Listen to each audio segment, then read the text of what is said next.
Time has a way of softening sharp edges.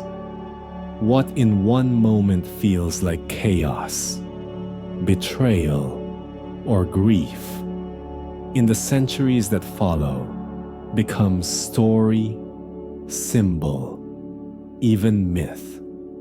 So it is with Henri IV.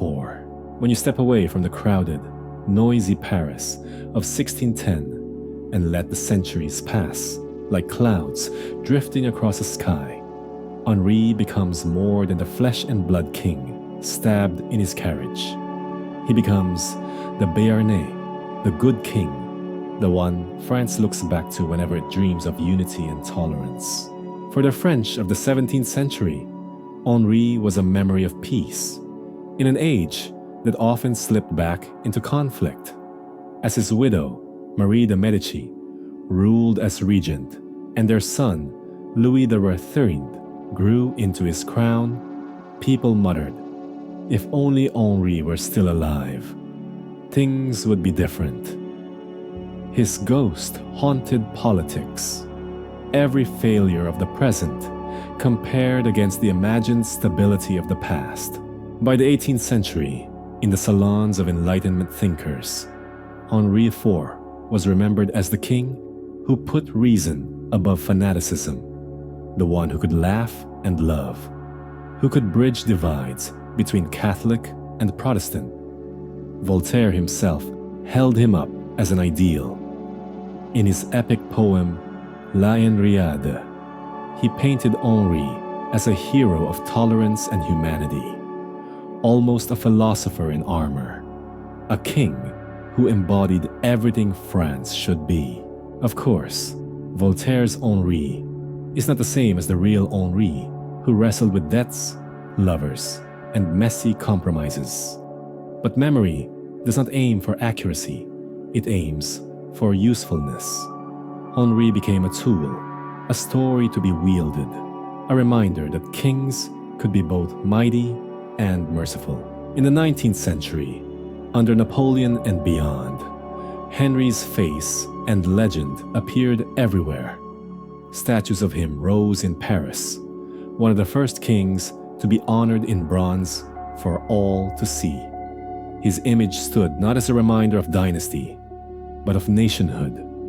Ordinary Parisians could look at that statue on the Pont Neuf and feel a flicker of pride.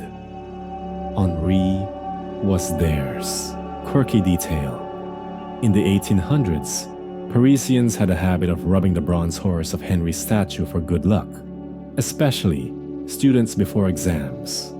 The horse's flank gleamed from generations of anxious palms. Even in memory, Henri was a figure people reached out to touch, as though he could still lend fortune. Mainstream fact: Henri IV's assassination was one of the great shocks of French history, but his afterlife in memory was extraordinary.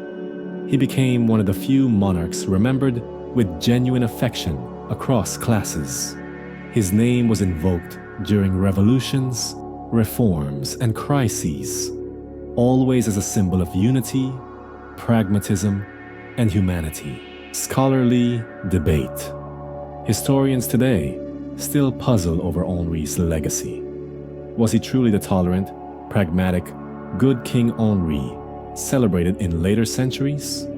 Or was that image a political invention, shaped by pamphleteers and philosophers who needed a hero? Some argue the legend is larger than the man.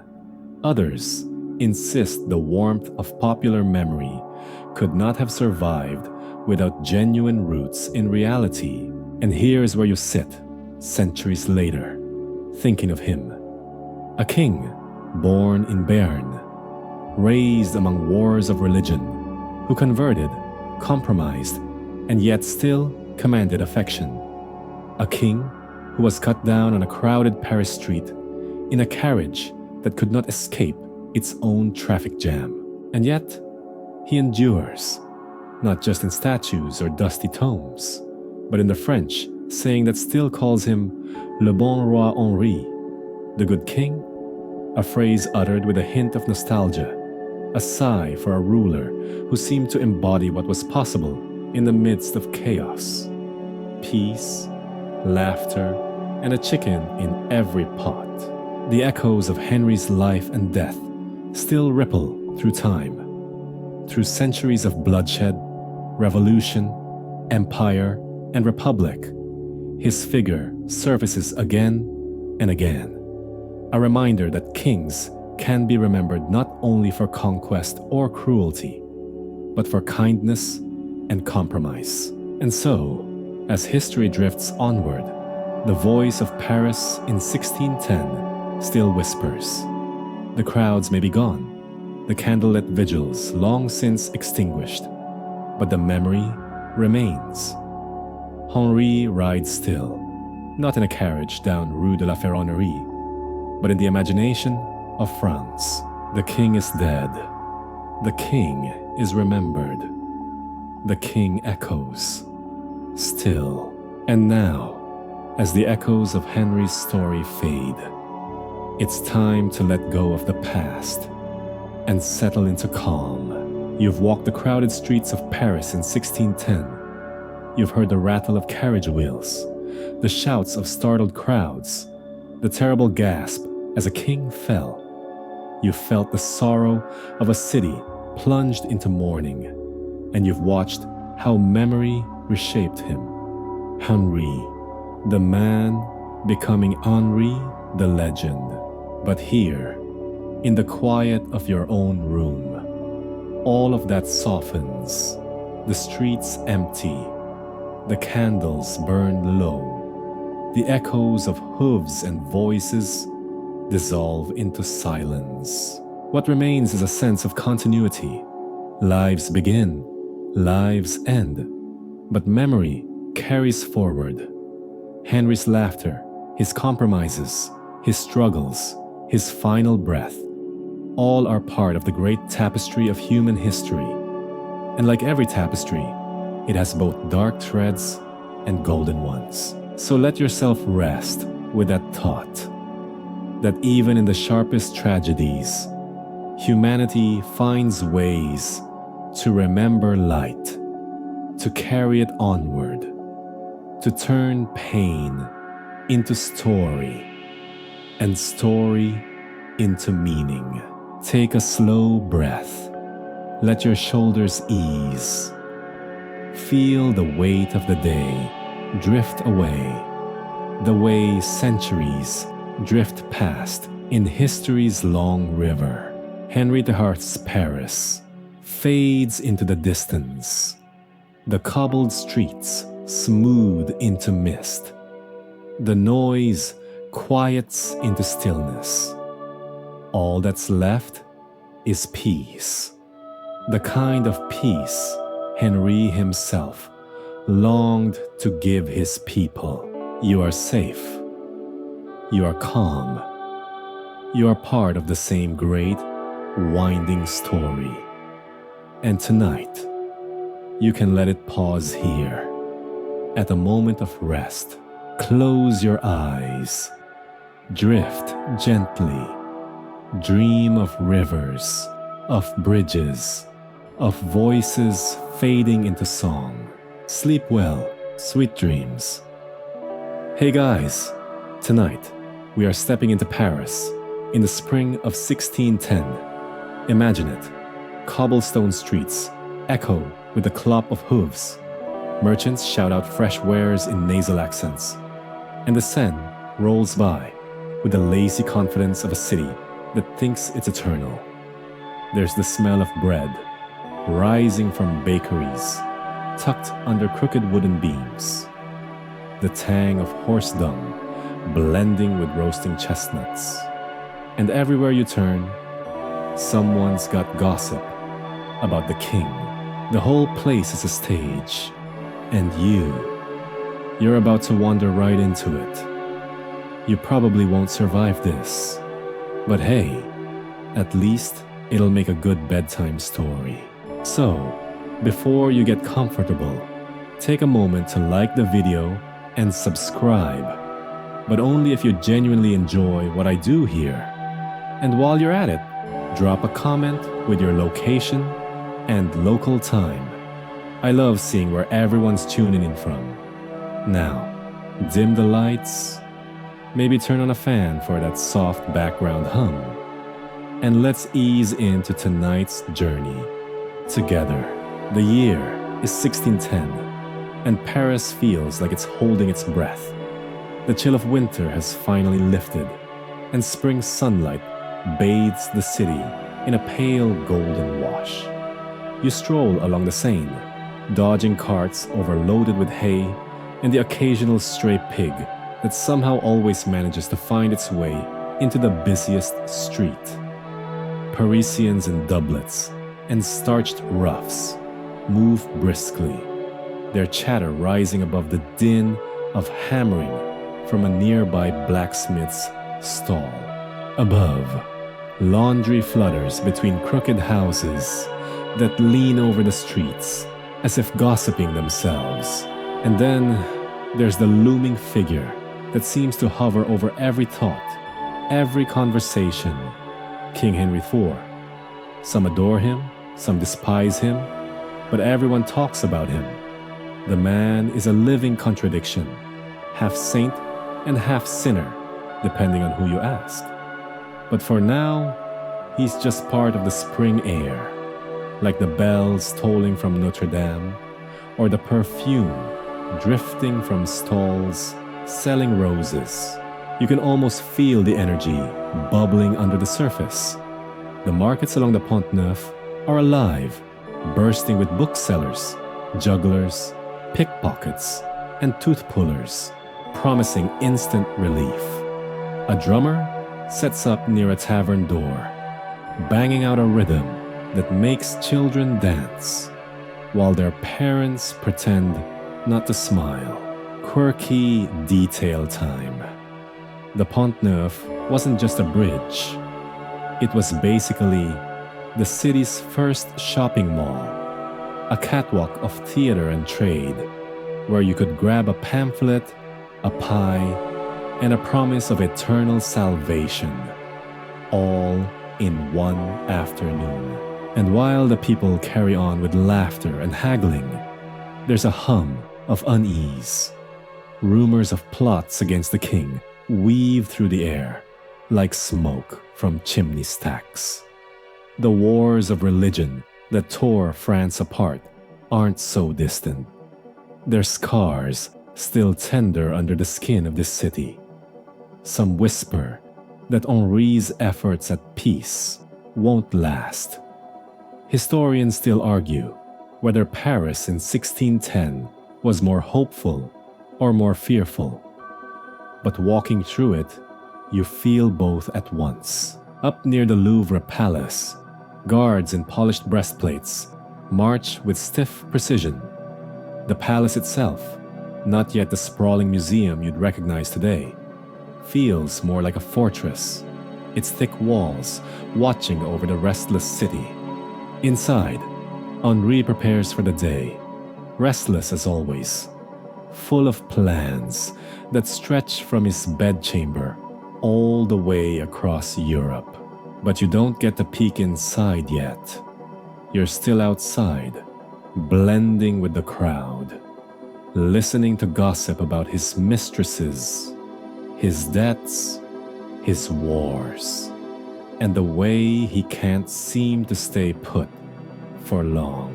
A breeze carries the mingled smells of roasting meat and wet stone, and the bells strike noon. Paris in the springtime. It's a city that feels alive, unpredictable, and on the brink of something monumental. You don't know it yet, but every cobblestone, every echo of laughter, every impatient sigh in a carriage line is part of the stage being set for the most shocking event the city will ever see. But let's linger a little longer, because Spring Paris isn't just a backdrop. It's a character in its own right. Walk with me through the Rue Saint-Honoré, where narrow buildings press in close, their upper stories jutting out like elbows over the street. This is one of the city's busiest arteries, a ribbon of noise and color, where merchants hawk silks from Italy, wine from Burgundy, and fish that, let's be honest, probably smelled fresher yesterday. A pair of monks shuffle by, their tonsured heads glinting in the sunlight, while a nobleman's carriage splashes muddy water across the skirts of a washerwoman. She curses him loud enough to make passers-by laugh. Paris has never been shy about leveling insults, even at the powerful. Street performers add to the chaos. A fire eater tilts his head back and exhales a ribbon of flame, causing a gaggle of children to shriek with delight. A man with a dancing bear draws a semicircle of gawkers, though most of them are more interested in whether the bear might suddenly bolt. And in one corner, a pamphleteer hands out freshly printed sheets denouncing the king's policies in ink that still smudges on your fingers. Quirky fact: Paris in 1610 had so many pamphlets flying around that some joked you could paper the entire Pont Neuf with angry tracts about religion, taxes, or the king's mistresses. It was the Twitter of its day, except with worse spelling and a higher chance of getting you arrested. Still, not everything feels like fun. When the wind shifts, you catch the sour tang of the city's refuse pits. Paris is beautiful, yes, but also filthy. Chamber pots are emptied out of windows, with only a token cry of "Garde à l'eau" to warn unlucky pedestrians below. Translation: watch out for the water, though, really, it's anything but water. Farmers from the outskirts actually come to the city to collect this waste. It's valuable fertilizer. Historians still argue whether the stench was worse in Paris or London. But honestly, your nose isn't picking sides. As you push farther toward the heart of the city, the mighty silhouette of Notre-Dame rises above the rooftops, its towers watching like stern sentinels. Inside, candles flicker as worshippers kneel, praying for salvation or perhaps for the king's long life. Yet outside, in the square, street vendors sell roasted apples and trinkets carved from bone, blurring the sacred and the profane. A beggar with one eye sings a ballad about lost love, while a group of students in long black gowns debate loudly about theology. That's Paris for you. Faith and irreverence, glory and grime, pressed together so tightly that you can't tell where one ends and the other begins. If you wander across the Ile de la Cité, the very heart of the city, you see the royal courts buzzing with lawyers in flowing robes. Cases are argued with passion, often with a flair that makes you think they're auditioning for some proto-reality TV. Merchants wait outside, chewing bread crusts and muttering about judgments that could make or break them. And behind it all, in the shadow of Sainte-Chapelle's glittering stained glass, officials draft edicts with quills that scratch like the city's own heartbeat. Do you feel it yet? Paris is restless. It has recovered from wars that nearly shattered it, yet the cracks remain visible. Protestants are wary, Catholics are suspicious, nobles are ambitious, and the people, well, the people just want bread, wine, and maybe a king who won't get himself killed. Everywhere, Henri IV's presence lingers. His portraits hang in taverns, his coins jingle in purses, and his policies spark debates in every marketplace. He is the Gallant, the Green Gallant, known for his vigor both on the battlefield and in the bedroom. People joke about his endless appetite for mistresses, but they also respect his efforts to keep France from tearing itself apart. Historians still argue whether he was genuinely loved by the common folk or merely tolerated because he kept the peace. But on this spring day, in the laughter, the grumbling, and the hurried steps of thousands of Parisians, you can sense that his fate, whatever it is, will ripple through every corner of this city. And so you wander back toward the Louvre Palace, where guards adjust their halberds and courtiers hustle in and out with scrolls and secrets. Somewhere behind those walls, Henri IV is planning his afternoon. You can't see it yet, but fate has already inked the script.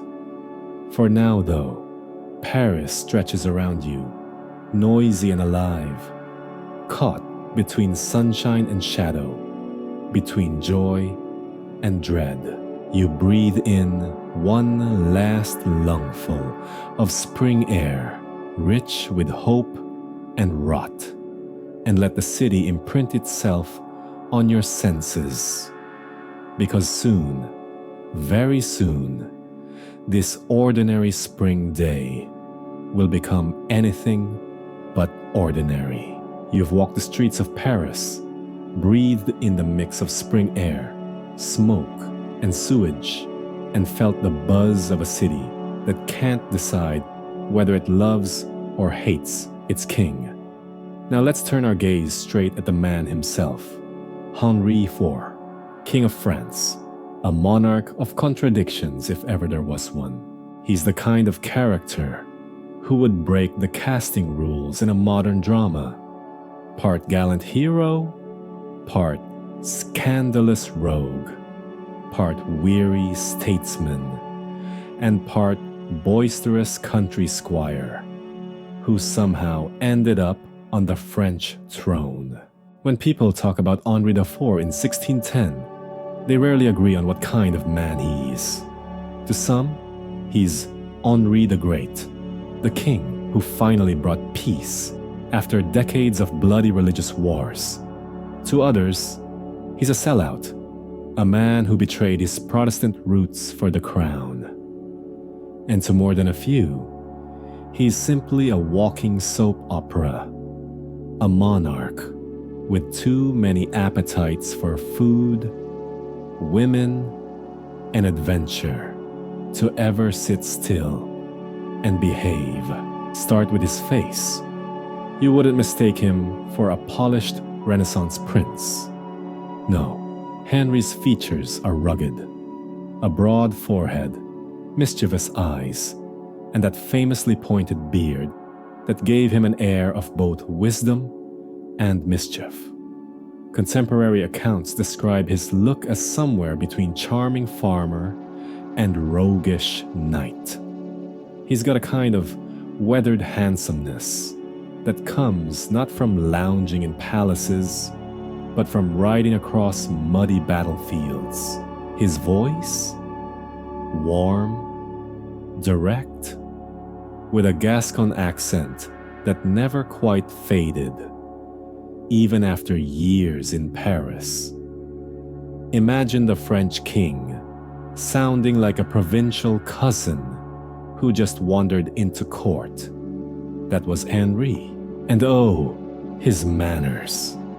He could dine with peasants in a farmhouse, laughing loudly, then turn around and hold court with princes and diplomats as if he belonged there. He was approachable in a way that most monarchs simply weren't. People said he would stop his carriage just to chat with farmers or throw coins to children. One mainstream fact: Henry was so beloved for this rough charm that even after his death, peasants kept tiny images of him in their homes, treating him almost like a saint. But don't think he was all kindness and generosity. Henri had a temper, a soldier's temper, quick to flare, He cursed, he sulked, he sometimes threatened to break heads when politics didn't go his way, and he could be ruthlessly pragmatic. Remember, this is the man who switched religions not once, not twice, but several times in his life. Born a Protestant, raised as a Huguenot prince, he famously converted to Catholicism in order to claim the throne of France. His alleged line, "Paris is worth a mass," is still debated by historians. Did he actually say it? Historians still argue whether the phrase came from his lips or was later invented by his critics. But the point stands. Henri wasn't above bending faith for power. And yet, he didn't abandon tolerance. He signed the Edict of Nantes in 1598, granting French Protestants the right to practice their religion. It was a groundbreaking compromise in a land that had been soaked in blood for decades. Was it perfect? No. Did it hold? Not forever. But in 1610 it was still standing, still giving France a fragile peace. That's Henri in a nutshell. A pragmatist who wanted peace, but wasn't afraid to be opportunistic to get it. Now let's talk about his appetites. This is where Henri IV really earns the contradictions label. The man loved women, loved them in a way that made the clergy wince, and his courtiers roll their eyes. His mistresses were so numerous that it's hard to keep track. He fathered illegitimate children, left and right, sometimes acknowledging them, sometimes not.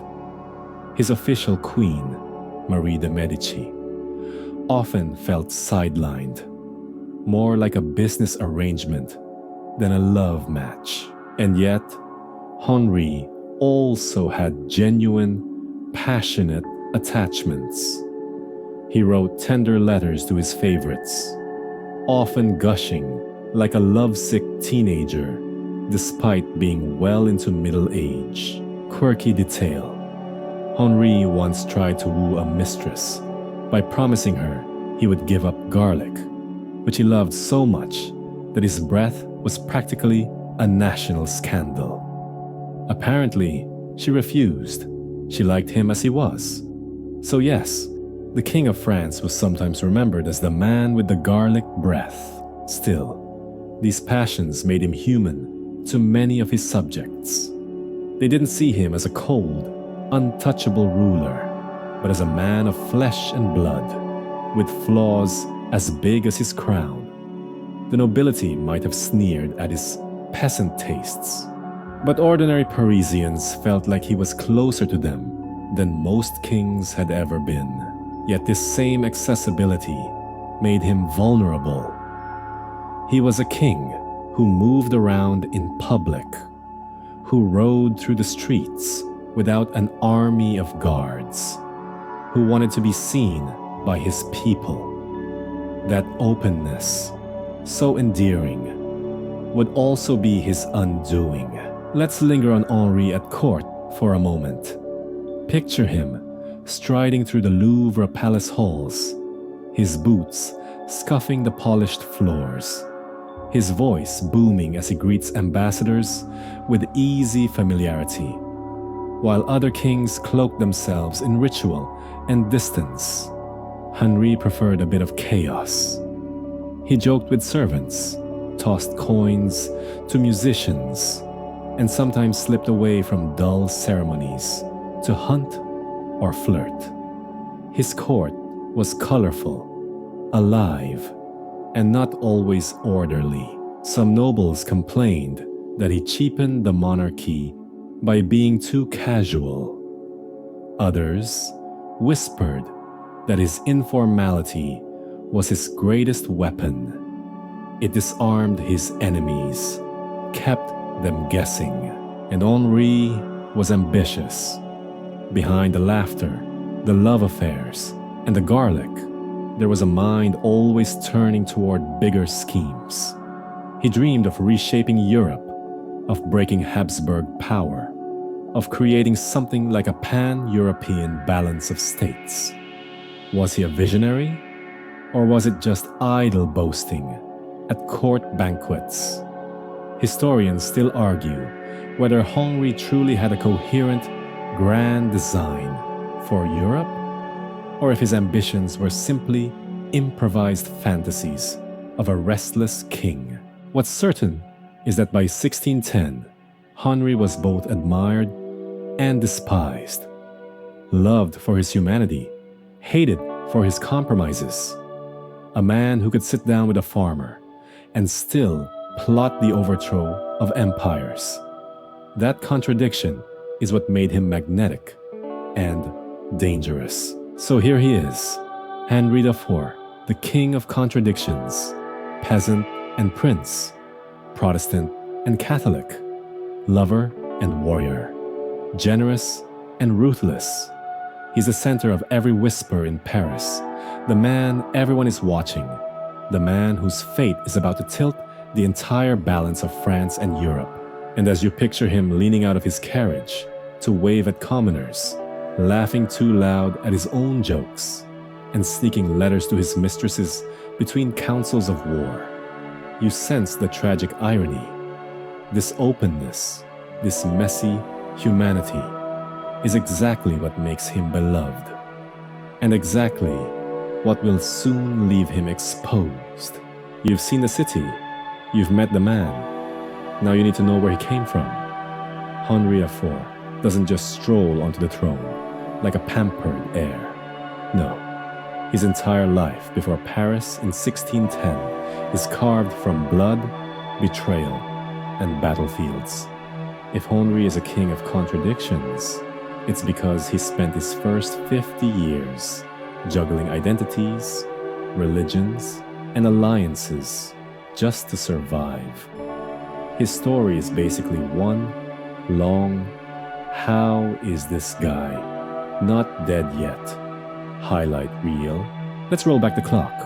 It's 1553, and baby Henri is born in Pau, down in the foothills of the Pyrenees.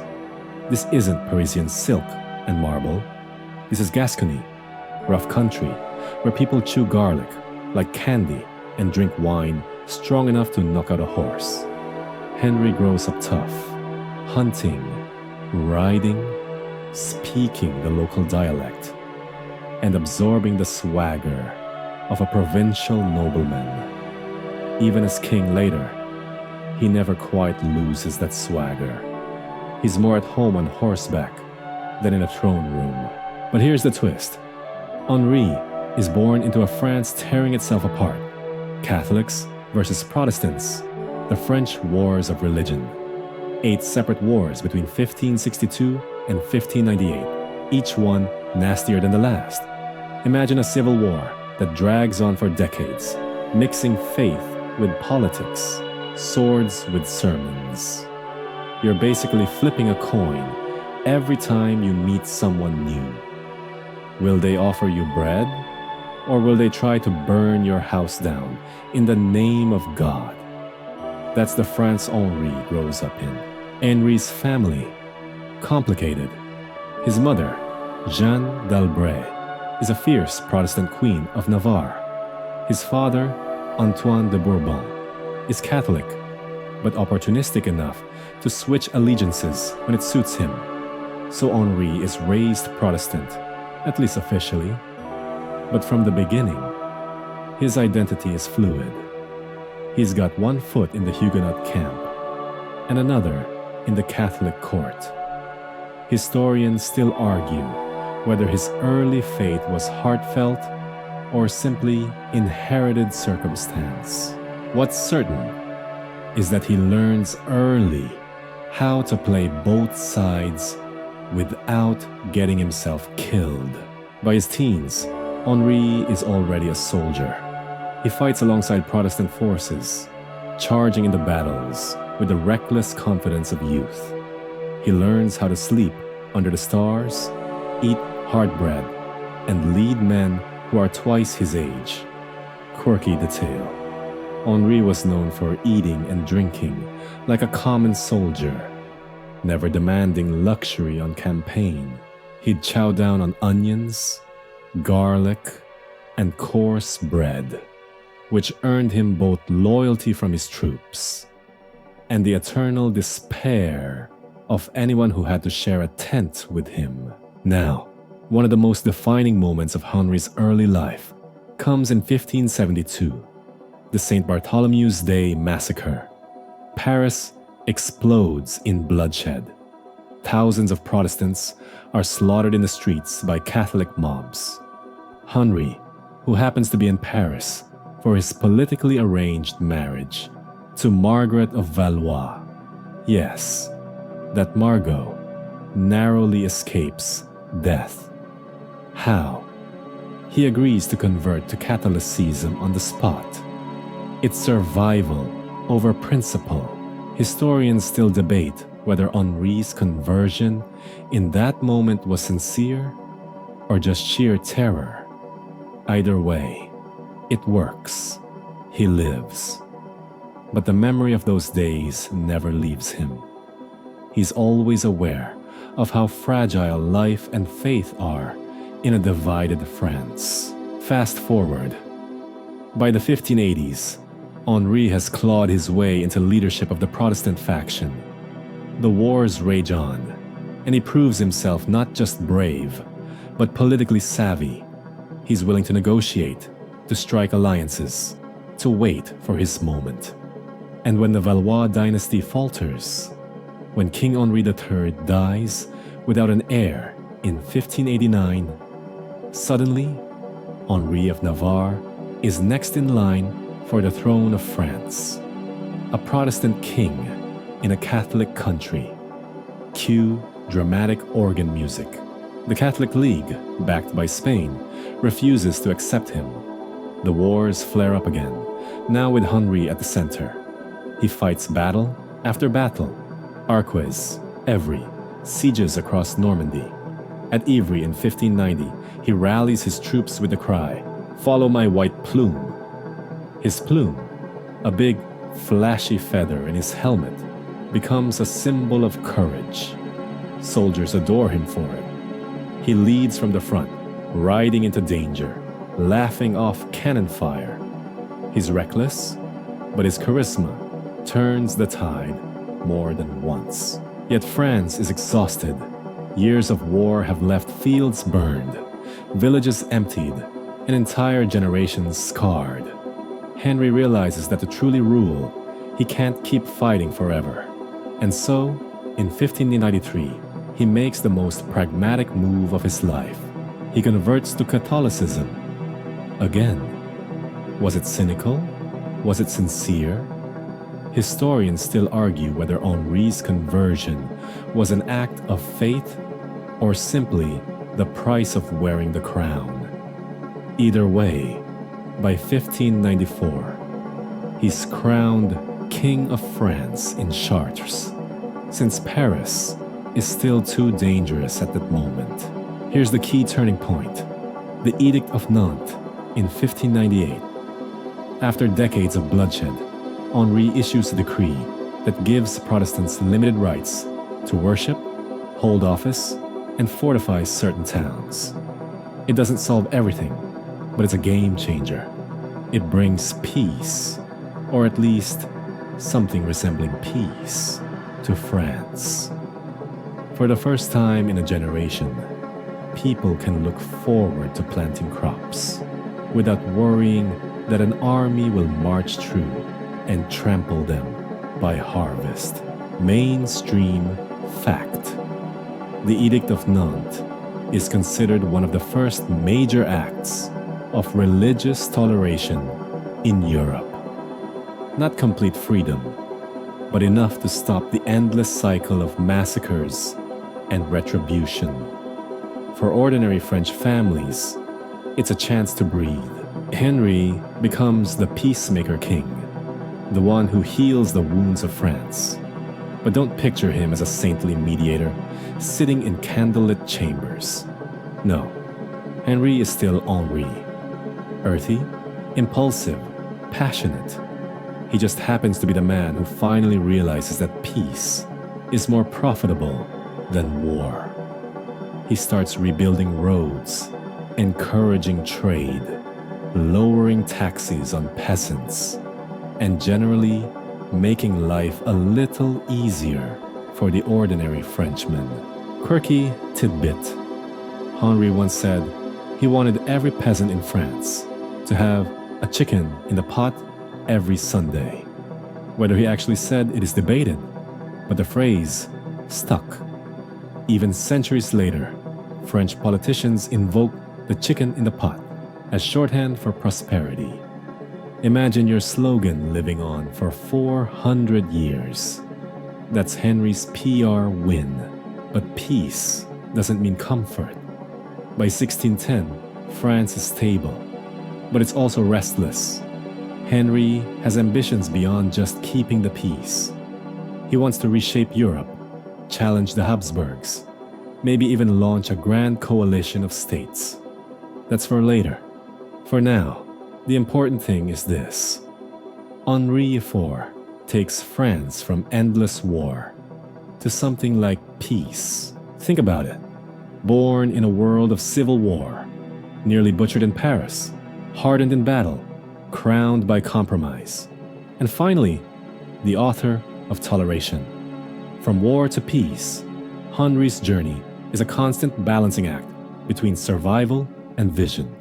He's a king forged by contradictions, shaped by necessity, and propelled by sheer stubbornness. And as you stand in Paris in spring 1610, hearing merchants laugh and bells ring, you realize how fragile that peace really is. Because all it takes is one man with a knife to send France hurtling back into chaos.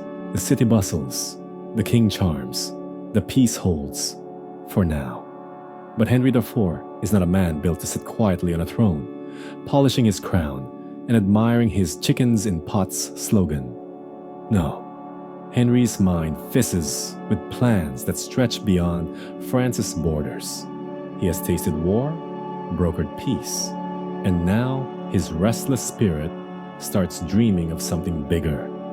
In 1610, Henri IV is not just a French king. He fancies himself as a master chess player, moving pieces across the entire European board. Let's begin with his obsession, the Habsburgs. If Europe is a stage, the Habsburg family is the annoying theater troupe that keeps hogging the spotlight. They hold Spain, Austria, the Low Countries, chunks of Italy, and they've got relatives in just about every royal court. Henri sees them as too powerful, too arrogant, too dangerous. His ambition? To break their stranglehold and reshape the map of Europe. He dreams of creating a new balance, a Christian Republic of Europe, some call it, where no single dynasty dominates. Imagine something like a 17th century United Nations, except with more swords and fewer conference tables. Historians still argue whether Henry's grand design was a fully fleshed out plan or just barroom boasting after a few too many glasses of Burgundy. But what's clear is that by 1610, he is preparing for war. War preparations are never subtle. You can see them everywhere in Paris if you know where to look. Cannons being cast in foundries, supply wagons creaking out of city gates, soldiers drilling in muddy fields. Henry raises taxes, not to line his pockets, but to build armies. He arranges alliances, whispering promises into the ears of Dutch rebels fighting Spain, German princes wary of the Habsburg emperor, and Italian states eager to tilt the balance. Mainstream fact: Henri IV planned to lead an army of more than 30,000 men in a campaign against the Spanish Netherlands. The Dutch, locked in their 80 Years' War against Spain, were counting on him. France, once torn apart by its own divisions, was about to stride back onto the European stage as a decisive power. And yet, Henri's ambitions are not just military. He talks grandly of reshaping Europe into 15 or 16 equal states, each balanced so no one can dominate. Sounds noble, right? Almost too noble. Historians still argue whether Henri truly believed in this idealistic vision, or whether it was simply clever propaganda to sell another war. After all, nothing rallies nobles and commoners like promising you're fighting for balance and justice, even when you're really after land and glory. But before you imagine Henri as some purely selfless architect of peace, remember, he is still Henri. His ambitions are tangled with personal pride, romantic impulses, and the occasional petty grudge. He doesn't just want to stop the Habsburgs, he wants to humiliate them. He still remembers the years when Spain backed the Catholic League against him. He hasn't forgotten the insults, the attempts to keep him from his crown. In some ways, this grand design is less about abstract balance and more about payback. At court, Henri paces restlessly. He can't sit through long councils without fidgeting. He drafts letters to allies, scribbles plans on parchment, sometimes tears them up in frustration. His courtiers gossip that he changes his mind by the hour. One day, he talks of liberating Europe. The next, he's distracted by a mistress's letter. Quirky detail. Henri was known for dictating political plans to secretaries while sitting in bed with a lover. Imagine your war strategy stained with rose perfume and breadcrumbs. That was Henri's workflow. Still, the war drums are real. By spring of 1610, Henri has committed. He plans to march north to join the Dutch. His banners are ready, his troops restless. Paris hums with anticipation and dread. Some merchants rub their hands at the thought of profits from supplying armies. Others groan, fearing taxes and shortages. Ordinary Parisians shrug. War is just another chapter in their endlessly chaotic lives. And yet, beneath the logistics, there's something almost visionary in Henri's ambition. He is one of the first rulers to talk about Europe, not just as a patchwork of kingdoms, but as a system, a structure that could be balanced and organized. Historians still argue whether he was centuries ahead of his time, imagining the seeds of collective security, or simply dressing up his personal vendettas in pretty language. Whatever the truth, the scale of his ambition is undeniable. Picture him now in April 1610, riding out of Paris to review his troops. The white plume in his helmet nods in the breeze, banners snap, drums thunder, soldiers cheer. Henri still inspires them like no other. He jokes with them, promises victory, reminds them that Spain is rich and their spoils will be plentiful. His voice carries the same Gascon accent he had as a boy, still unpolished, still earthy. He doesn't sound like a distant king. He sounds like their captain. But here's the haunting irony. While Henri plots a grand war against the mightiest empire in Europe, his real danger lurks much closer. Not on a battlefield in Flanders, but on a narrow Paris street, at the hands of a single man who thinks God has given him a mission. Henri dreams of reshaping continents. He doesn't realize his life will end before he even leaves the city gates. By now, you've probably noticed that Henri IV never really separated matters of the state from matters of the heart, or, to put it more bluntly, matters of the bed. If the crown sat heavy on his head, the bedclothes were never cold. He was a king of policy, ambition, and vision, yes, but also a king of passions, entanglements, and countless lovers. For Henri, diplomacy and desire often lay side by side. At court, the whispers never stop. He's called le vert galant, the green gallant, the old charmer.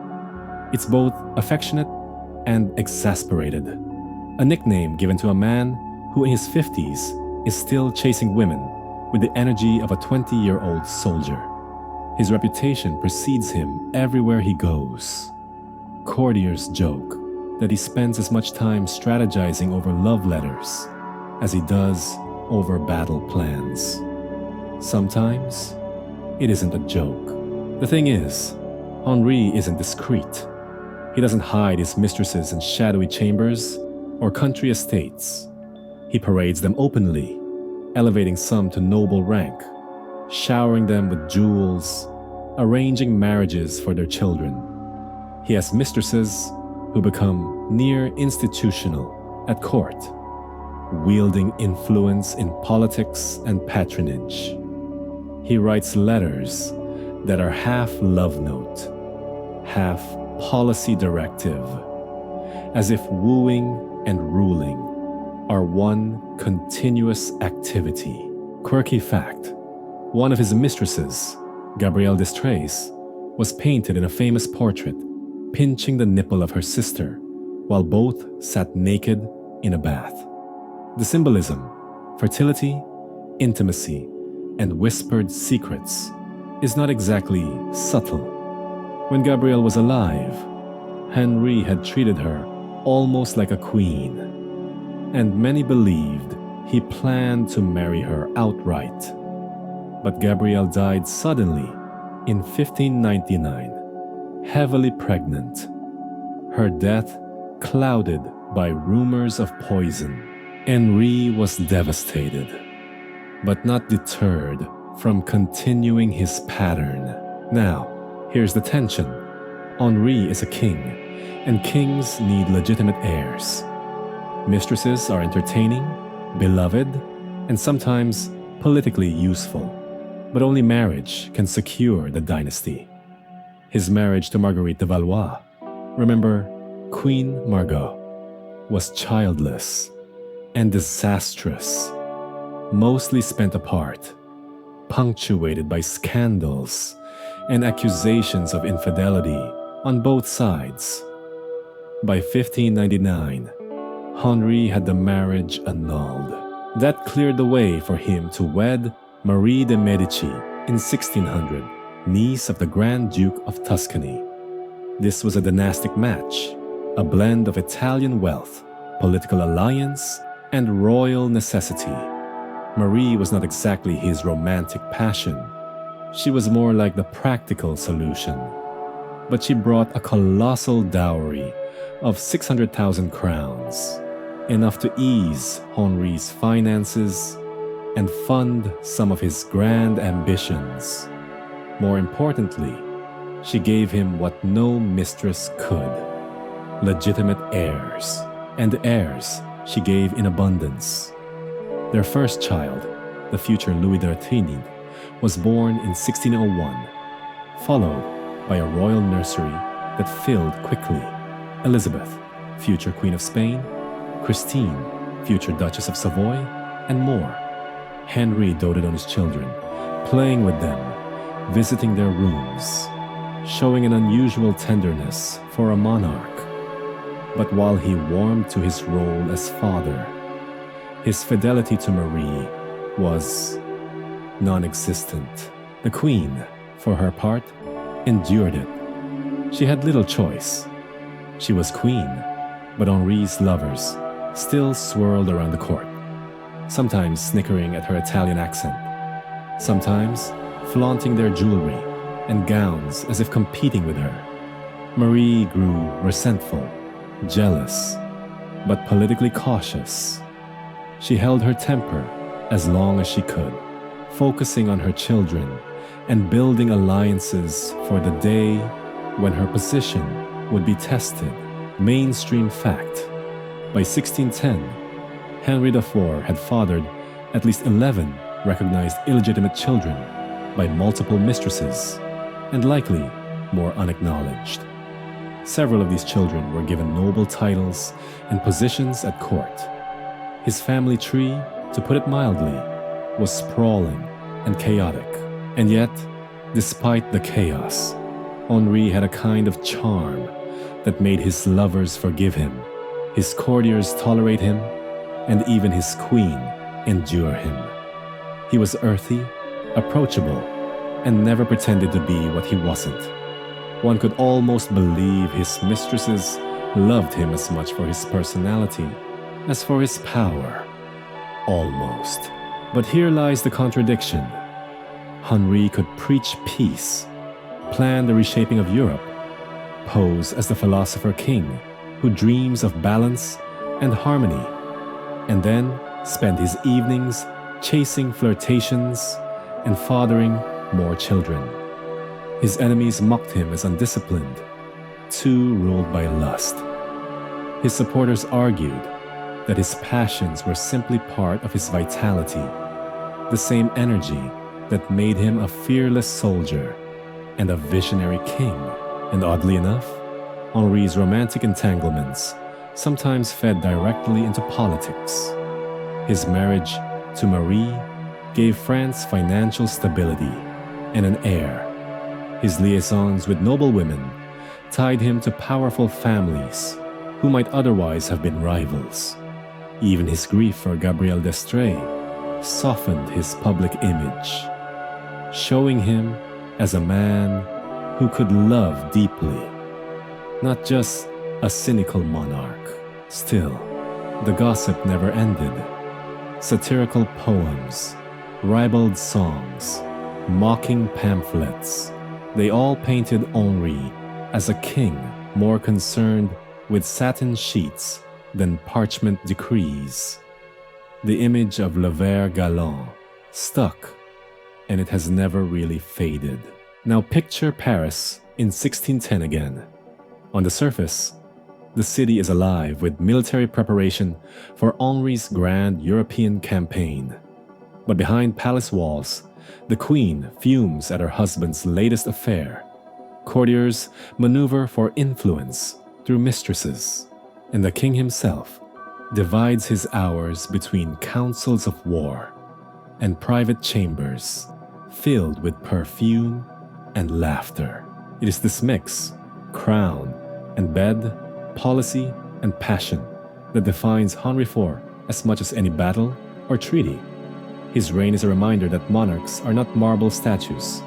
They are human beings with appetites, flaws, and contradictions. Henri's crown glittered, yes, but his bed was just as much a seat of power. And in the end, both crown and bed will play a part in shaping his legacy and the chaos that follows his sudden death. You wander the streets of Paris again, but this time you sense the air is heavier. The spring sunlight still flickers across the Seine, but beneath the sparkle lies something more jagged, like a blade hidden under a silken cloak. For King Henri IV, life in 1610 is not just about feasts, mistresses, or grand projects. It is also about danger.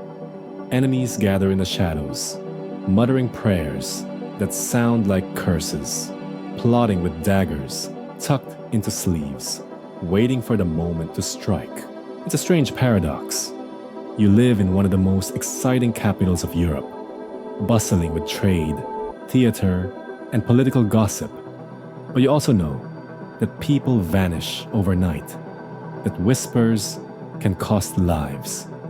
You picture yourself ducking into a smoky tavern near Les Halles, maybe hoping to overhear juicy talk of grain prices or who has the freshest oysters. But instead, you catch half-muttered words about the heretic king. You sip your wine carefully, pretending not to notice, while inside you're thinking, yikes, time to keep a low profile. Henri IV has always been a walking contradiction. Remember, this is the guy who famously changed religions like other people change outfits. Born Protestant, then Catholic, then Protestant again, then finally Catholic, for good, at least officially. He earned a reputation as the most pragmatic monarch in Europe. Paris is well worth a mass, he supposedly said when converting. And honestly, you can see the logic. Ruling France required Catholic legitimacy, and there weren't many kings willing to risk being stabbed at every Easter procession.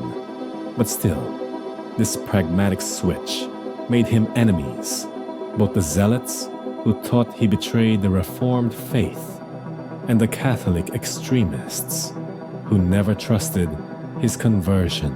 And oh boy, did those extremists have teeth. The Catholic League, that militant network of nobles and preachers, had been tamed but not entirely defanged. Lurking in the background were fiery Jesuit priests, thundering from pulpits, reminding congregations that Henri's blood was tainted by heresy. You can almost hear the sermons echoing inside Notre-Dame, deep voices railing against the usurper. People sit in pews, nodding furiously, maybe clutching their rosaries tight, some of them secretly thinking, if no one else will act, maybe I should. That's the kind of atmosphere that breeds assassins. You picture the court at the Louvre, and it looks glamorous from the outside.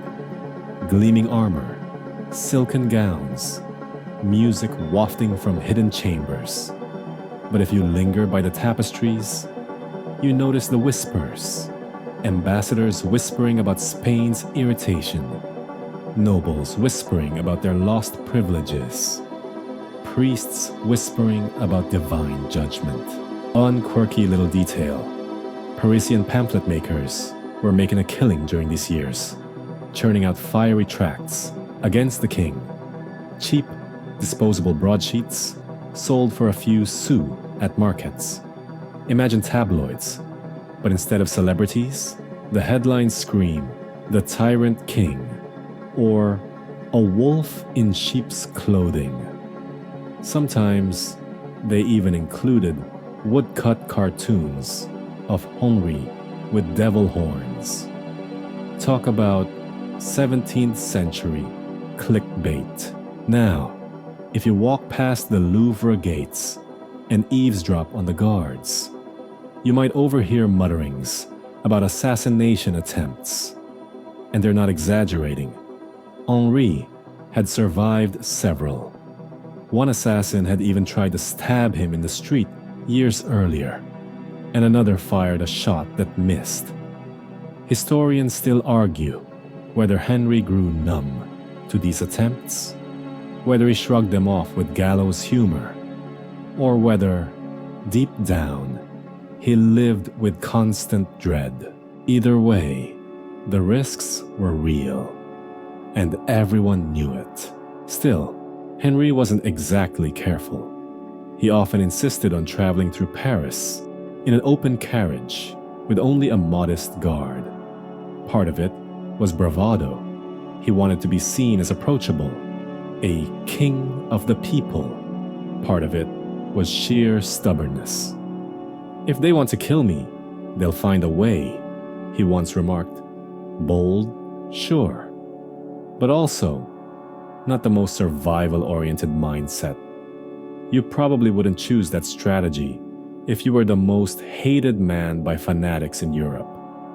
But hey, this is Henri. Meanwhile, the international stage only added more pressure. Spain still bristled at him. The Pope, though diplomatic, had his doubts. The Habsburgs eyed France like a cat staring at a birdcage. Every noble faction inside France had foreign allies whispering encouragement. So while Henri dreamed of his grand wars and his canals, others dreamed of seeing him laid out on a slab of cold marble. You imagine walking down Rue Saint-Honoré at night, lanterns swaying faintly, shadows stretching long. Somewhere in the gloom, conspirators huddle. One young man clutches a dagger under his cloak, muttering prayers, convinced God wants him to strike. Another whispers encouragement. Maybe a patron slips him a purse of coins. Maybe not. The chilling part is that the line between a religious zealot and a common criminal wasn't always clear. Assassins could be fueled by holy visions, by poverty, or by sheer opportunism. And here's a quirky detail to remember. Paris was crawling with beggars, many of whom lined the streets outside churches. Some historians point out that an assassin could easily disguise himself as just another ragged beggar and get close to the king's carriage. Imagine blending into a wall of pleading hands and hollow eyes, then stepping forward with something sharp. Creepy, right? The court knew this. Henry's advisors begged him to tighten security, to stop exposing himself. His queen, Marie de Medici, scolded him endlessly. But Henry brushed it all off, insisting that God, or maybe his charm, would protect him. And maybe, just maybe, he enjoyed the drama of it all. But underneath the bravado, the pressure was mounting. The city was restless. The nobility was restless. The clergy was restless. And in the shadows, one particular man was beginning to see himself as the chosen instrument of God's will. François Ravaillac, a pale, intense figure, obsessed with visions, muttering about divine missions. You haven't met him yet, but trust me, he's waiting in the wings. Historians still argue whether Henry's death was inevitable, that no matter how cautious he had been, some fanatic would have found a way. Others argue that his recklessness sealed his fate, that a bit more prudence might have saved him. Either way, as you walk through the streets of 1610 Paris, you can feel the tension tightening like a rope. The king's shadow stretches long in the torchlight, but so do the shadows of his enemies. And so you move forward, half charmed by Henri's charisma, half haunted by the sense that danger lurks just around the corner. Because in Paris, enemies never really vanish. They just bide their time, and soon their patience will run out. You find yourself walking through Paris again, but the atmosphere feels different from the easy spring day when you first arrived with Henri at the start of this story. The bells of churches still ring, market vendors still shout, bread still bakes, and fishmongers still smell like fishmongers. But underneath all that, there's something else. A humming tension, a restless undertone, as if the city itself is muttering through gritted teeth. And the whispers aren't just about the king's mistresses, or his wars, or the price of salt. No, Paris is buzzing with the voices of men and women who believe they serve a higher power. And they're not talking about Henri.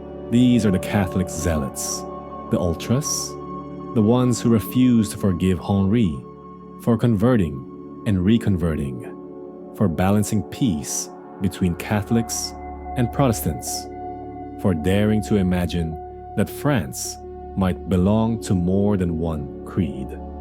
They see him not as their savior king, but as a compromiser, a backslider, maybe even a Judas.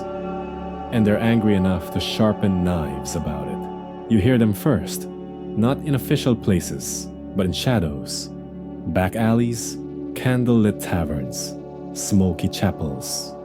The League is technically gone, dissolved years earlier, but its spirit is still alive in Paris. Think of it like a political fandom that never deleted its group chat. The most radical members kept talking long after the big game was lost, and their conversations have only gotten darker. Mainstream fact here: the Catholic League, at the height of the wars of religion, had once paralyzed France, turning Paris into a barricaded, rebellious city that defied kings. It took years of siege, starvation, and Henri's eventual conversion to Catholicism to break their grip. But broken doesn't mean dead. Like embers buried under ash, they glow unseen, waiting for oxygen. By 1610, they're still glowing in Paris, especially in little pockets of clergy and university scholars who think themselves guardians of the true faith. You duck into one of their favored haunts, a tavern near the Sorbonne, where cheap wine and expensive rhetoric flow. Students in black robes huddle around wooden tables, quoting Augustine with more passion than accuracy. The king is lukewarm, one mutters. God spits out the lukewarm. Another, half drunk, bangs his mug. If France is to be holy, then her king must be holy. If not, he trails off into a gesture that looks suspiciously like stabbing. Nobody in the room laughs, but nobody stops him either. That's the part that chills you. They aren't joking, they're thinking. Walk further down the crooked streets, and you'll find the pulpits echoing with fire. Certain priests can't resist the temptation of a captive audience. Sunday Mass becomes less about salvation and more about politics. The homily drips with venom against heretics, against compromise, against kings who think they can play chess with God. Parishioners nod along. Some cross themselves nervously. Others clench their fists. And then there's the quirky tidbit. Some of these zealots get so obsessed with the letter of church law that their fury ends up looking almost silly. Imagine a friar condemning Henri as a heretic one moment, and then, without missing a beat, shaking his head furiously at a boy caught eating a slice of sausage on a Friday. To them, skipping fish on a fasting day was practically a cosmic crime. Treason and tuna sandwiches all rolled into one. That's zealotry for you. The big and the small, mixed until you can't tell which is more serious. Still, the hatred is real. Pamphlets begin to circulate, those cheap woodcut decorated sheets that could be printed by the thousands in a night. They depict Henri as a fox in royal robes, or worse, as a Protestant wolf sneaking back into Catholic sheepfolds. Beware the false convert, one headline screams. The language is crude, but the message is clear. Paris, the beating heart of France, is filling up with poison ink whispers. You remember how Henri liked to stroll among his subjects, cloak loose, smile easy, chatting with butchers and bakers as if he were everyone's jovial uncle? It was charming, It was clever politics, but it also made him vulnerable. And in these crowded streets, every time he leaned in to share a laugh, there were eyes that did not see a benevolent king. They saw a heretic leaning close enough to stab. Historians still argue whether the number of zealots was truly massive or if their impact has been exaggerated by later writers. Some claim it was just a few noisy priests and a handful of embittered noblemen, making far more smoke than fire.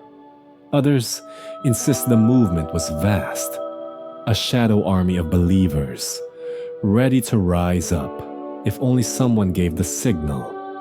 The truth probably lies somewhere in between.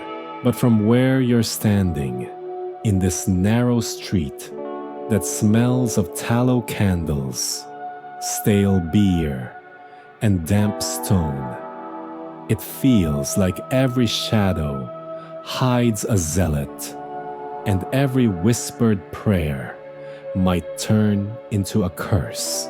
The university, the Sorbonne, plays a particularly odd role. Professors in heavy black gowns debate the legitimacy of tyrannicide. Yes, that's right, whether it's godly to kill a bad king. It's not a casual topic for them. They write treatises, deliver lectures, and hand these ideas down to the eager young students, scribbling notes in the margins of their books. If a king betrays the true faith, they argue, does not a subject have the duty to strike him down? Not every professor says it aloud, but enough do that the idea floats in the air like incense. Breathe it in long enough, and you start thinking it's normal. The irony is that Paris still looks cheerful on the surface. Markets are colorful, gardens bloom, ladies stroll with parasols, and children chase dogs in the streets. But if you look closely, you'll notice nervous glances, quick signs of the cross, and neighbors whispering as soon as backs are turned. It's the dissonance that unnerves you most. The city is gorgeous, but its beauty is veined with fear. One evening, as the sun sets over the Seine and the water glows like copper, you overhear two merchants. One says he prays every day for the king's long life. The other smirks, I pray for his quick death so that France may live. He doesn't even lower his voice. That's when you realize how deep the rot runs. Not just cloisters and classrooms, but into the everyday talk of the people. There are rumors of plots, of letters from Spain, of Jesuits whispering behind closed doors. Some of these rumors are surely exaggerated, fanned by gossip and fear. But others, well, when enough people mutter the same thing, you start to believe. A baker's wife swears she saw armed men drilling in secret. A soldier boasts of hidden daggers. A student brags he would gladly give his life to rid France of a false king. How much is theater? How much is true? You can't always tell, and maybe that's the scariest part. The king himself knows of these dangers, though he tries not to show it. Henri, ever the optimist, keeps telling friends he trusts the love of the people, but even his closest advisors urge caution. Majesty, they say, beware the zealots. Their pens cut as sharply as their knives. He laughs, brushes it off, goes out anyway. You can't decide whether that makes him brave or reckless. Maybe both. Meanwhile, the zealots are busy weaving networks. Confessors hear whispered vows. Tavern keepers pass along rumors. In smoky corners, plans are drawn. Not always clear, not always serious, but always simmering. One idea, poison the king's wine. Another, ambush him at mass. Another, strike him in the street. Each scheme flickers and fades, but the persistence of them is chilling. It's like listening to someone shuffle a deck of cards over and over, waiting for the perfect hand. You know eventually they'll play. What makes it even more dangerous is the mixture of holy fire and everyday grievance. For some zealots, it's all about theology. Henri is a heretic in disguise. For others, it's politics. He betrayed Spain, he challenges Rome, he favors Protestants in the provinces. And for a few, it's personal. Lost titles, lost income, lost honor. Together, that cocktail makes for a deadly brew. Faith and resentment, shaken, not stirred. You think back to the time a student banged his mug and made that stabbing motion. It seemed almost theatrical. But now, walking home at night, you can't shake the image. What if one day, someone doesn't just gesture? What if someone takes the gesture seriously? As you slip into your lodging near the river, you realize something chilling. The zealots don't need armies. They don't need barricades or open war like the old days of the League. They only need one hand, one blade, one moment. In the crowded life of Paris, with the king strolling among his subjects, shaking hands and laughing, it wouldn't take much. Just one man who believes hard enough. Just one zealot who thinks God whispers in his ear. And you can't help but feel it. That man is already out there, sharpening his resolve, waiting for the day when thought becomes deed. You wander now into the streets of Paris, and you can almost smell it. Warm bread, fresh from the communal ovens. Smoke curling from 100 hearths. The tang of the Seine when the river laps up against its stone quays. It's springtime again, though not the clean, floral spring of a modern postcard. No, this is 17th century Paris, and you're treading through a city that is equal parts majestic and messy. A place where grandeur rubs shoulders with mud. Paris is alive, noisy, unpredictable, and Henri IV, the man wearing the crown, truly loves it. This isn't a monarch who hides away in Versailles. That palace doesn't even exist yet in the form you imagine. Instead, Henri's favorite court is Paris itself. He strolls through the streets, listens to merchants hawking their wares, and sometimes, shockingly for a king, talks back. Imagine bumping into him at the Pont Neuf, the brand new stone bridge, just finished in his reign. It's wide, open, designed without houses on it, radical for its day. People cluster there like it's a 17th century version of a shopping mall, an Instagram feed rolled together. You've got jugglers, musicians, sellers of pamphlets, and yes, con artists working their scams. If TikTok had existed, the Pont Neuf would have been trending every day. And in the middle of it, the king himself might appear, recognizable, approachable, leaning in to hear the gossip. That love of Paris shows in the project's Henri sponsors. The Place Royale, today we call it Place des Vosges, becomes one of the first carefully planned urban squares in Europe. Red brick facades, symmetrical design, a little oasis of geometry in the tangled medieval streets. Stand there in your mind. The echo of horse hooves on cobblestones. aristocrats gossiping under the arcades, children chasing each other, while nurses shout for them to behave. Henri wanted to shape Paris into a city of beauty and order, something worthy of a kingdom that had been fractured by war for too long. And unlike some rulers who build monuments for their egos, Henri's works are meant to be lived in. They're not just showpieces, they're functional spaces where people gather, trade, flirt, and fight. The mainstream historical fact here is clear.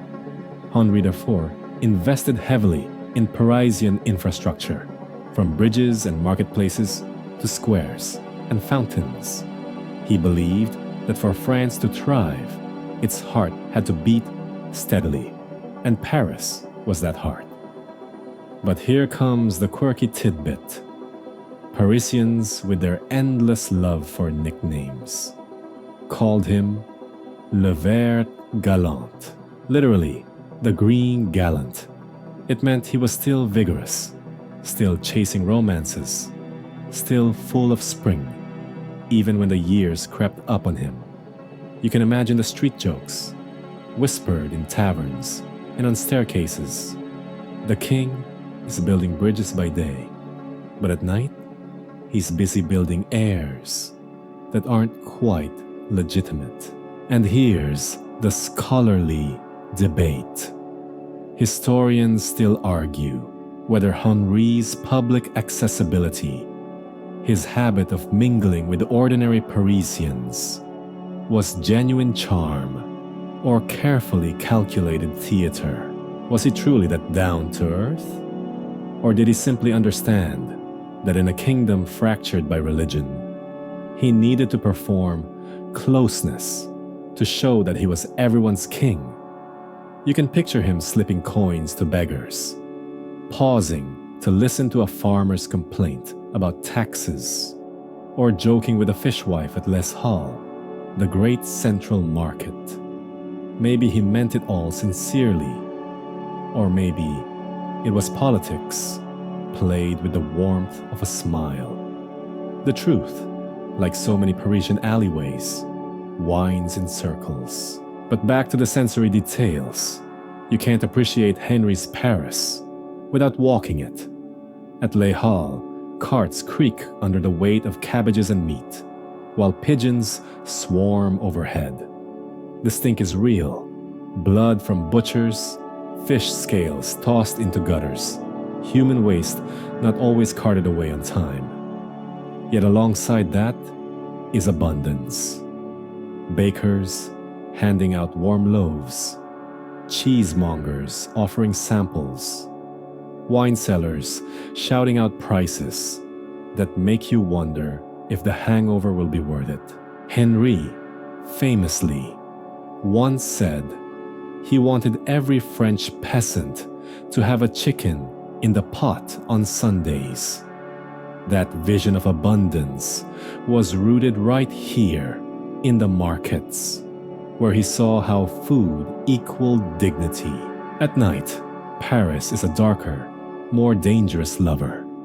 Torches flicker on street corners, shadows stretch across narrow alleys, and the hum of taverns mixes with the occasional crash of a brawl.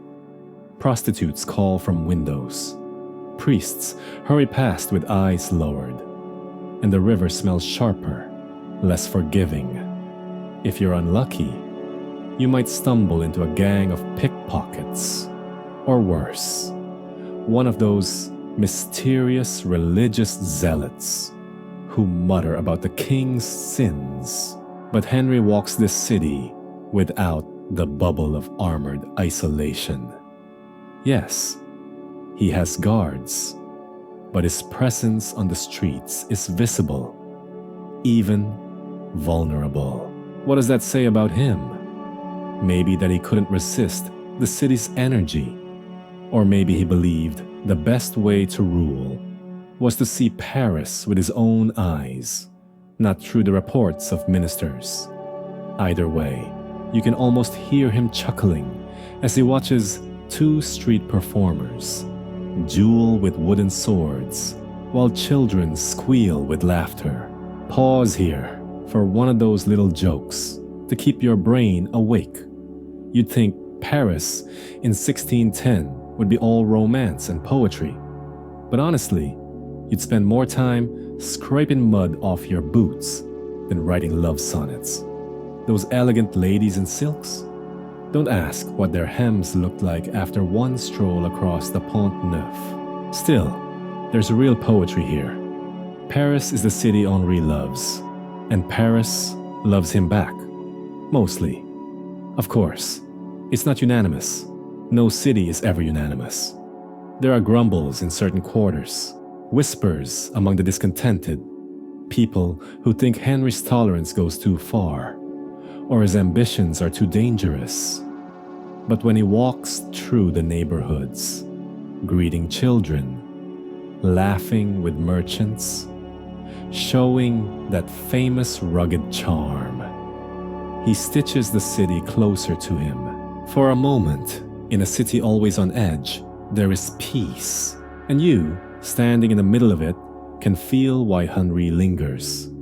Paris in 1610 is chaotic, smelly, beautiful, dangerous, vibrant, and alive in a way no palace could ever be. To love Paris is to love contradiction, and Henri, the king of contradictions, feels at home here. The morning of May 14, 1610, drifts into Paris like any other spring day. The sun creeps up over the rooftops, casting soft light through a pale haze that hangs above the Seine. The markets stir awake with chatter. The smell of baked bread leaks from the ovens. And you, walking in Henry's shadow, feel that strange mixture of routine and electricity that cities always carry before something historic breaks. You don't know it yet, but this is a last morning. Henri IV, King of France, wakes in the Louvre Palace. It's not the tidy, museum-perfect Louvre you picture today. It's a working royal fortress, alive with guards, ministers, and courtiers who look like they never sleep. You hear boots scratching across the cobbles, horses stamping in the stables, and gossip floating down corridors. And here comes Henri, dragging himself out of bed. He's not a sprightly morning person, not after years of campaign camps and heavy dinners. He stretches, yawns, scratches at his thinning beard, and gets dressed for what he thinks is going to be another busy but ordinary day. He puts on a doublet of soft white silk, a cloak trimmed with black, and a wide ruff that feels too stiff even for a king. You imagine him grumbling as he buttons it up. Fashion isn't always comfortable, even if you're royalty. And of course, there's the sword, always the sword. Because even a king who dreams of peace knows he might need steel at his side. Mainstream fact here. That morning, Henry planned to review preparations for a looming campaign against the Spanish Netherlands. The war machine was grinding into motion. Troops were gathering, supplies were being tallied, and the king's mind was still balancing ambition with hesitation. Yet, as he shuffles through his chambers, a different rhythm echoes. There are whispers about omens. One servant swears a statue cracked during the night.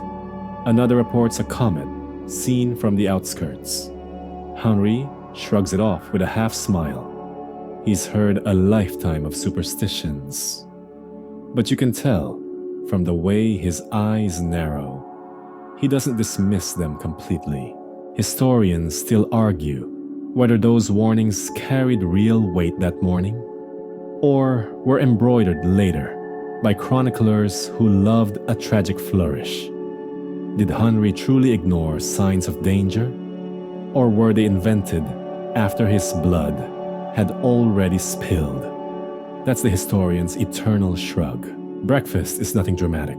Bread, cheese, maybe some preserved fruit. You imagine him chewing slowly, eyes already elsewhere, as ministers shuffle in with parchment rolls. They speak of money, of soldiers, of alliances, of Spanish intentions. But then comes a moment of distraction. Henri pauses to look out over the Seine, the spring light dancing on the water, and you sense his affection for Paris, even with plots and politics swirling. He's always been that Gascon who loves crowded streets, cheap food stalls, and the hum of people alive. A quirky detail slips into this morning's routine. The king's carriage ride is delayed because of bickering over which route to take through Paris. The royal coachmen argue. The street is quicker, that one is safer, another has less traffic. It's mundane, almost comic. And yet, in that tiny argument about directions, fate sharpens its knife. If Henry had chosen differently, his murderer might never have reached him. You can almost hear the irony. Paris traffic kills your mood today, and tomorrow it kills your king. By mid-morning, he prepares to leave the Louvre. The royal carriage is polished, horses restless, coachmen fidgeting. Around him, pages and guards buzz with activity. You feel the breeze coming off the river, carrying the faint smell of fish from the markets, mingling with smoke from chimneys. Henry steps into the sunlight, and people in the courtyard cheer. His subjects still adore him, even if some plot against him in secret. He waves casually, with the tired affection of a ruler used to this ritual. Now, let's slow the frame. You're sitting beside him in that carriage. The velvet cushions press against your side. The creak of wheels fills your ears, and the king talks half to himself, half to you.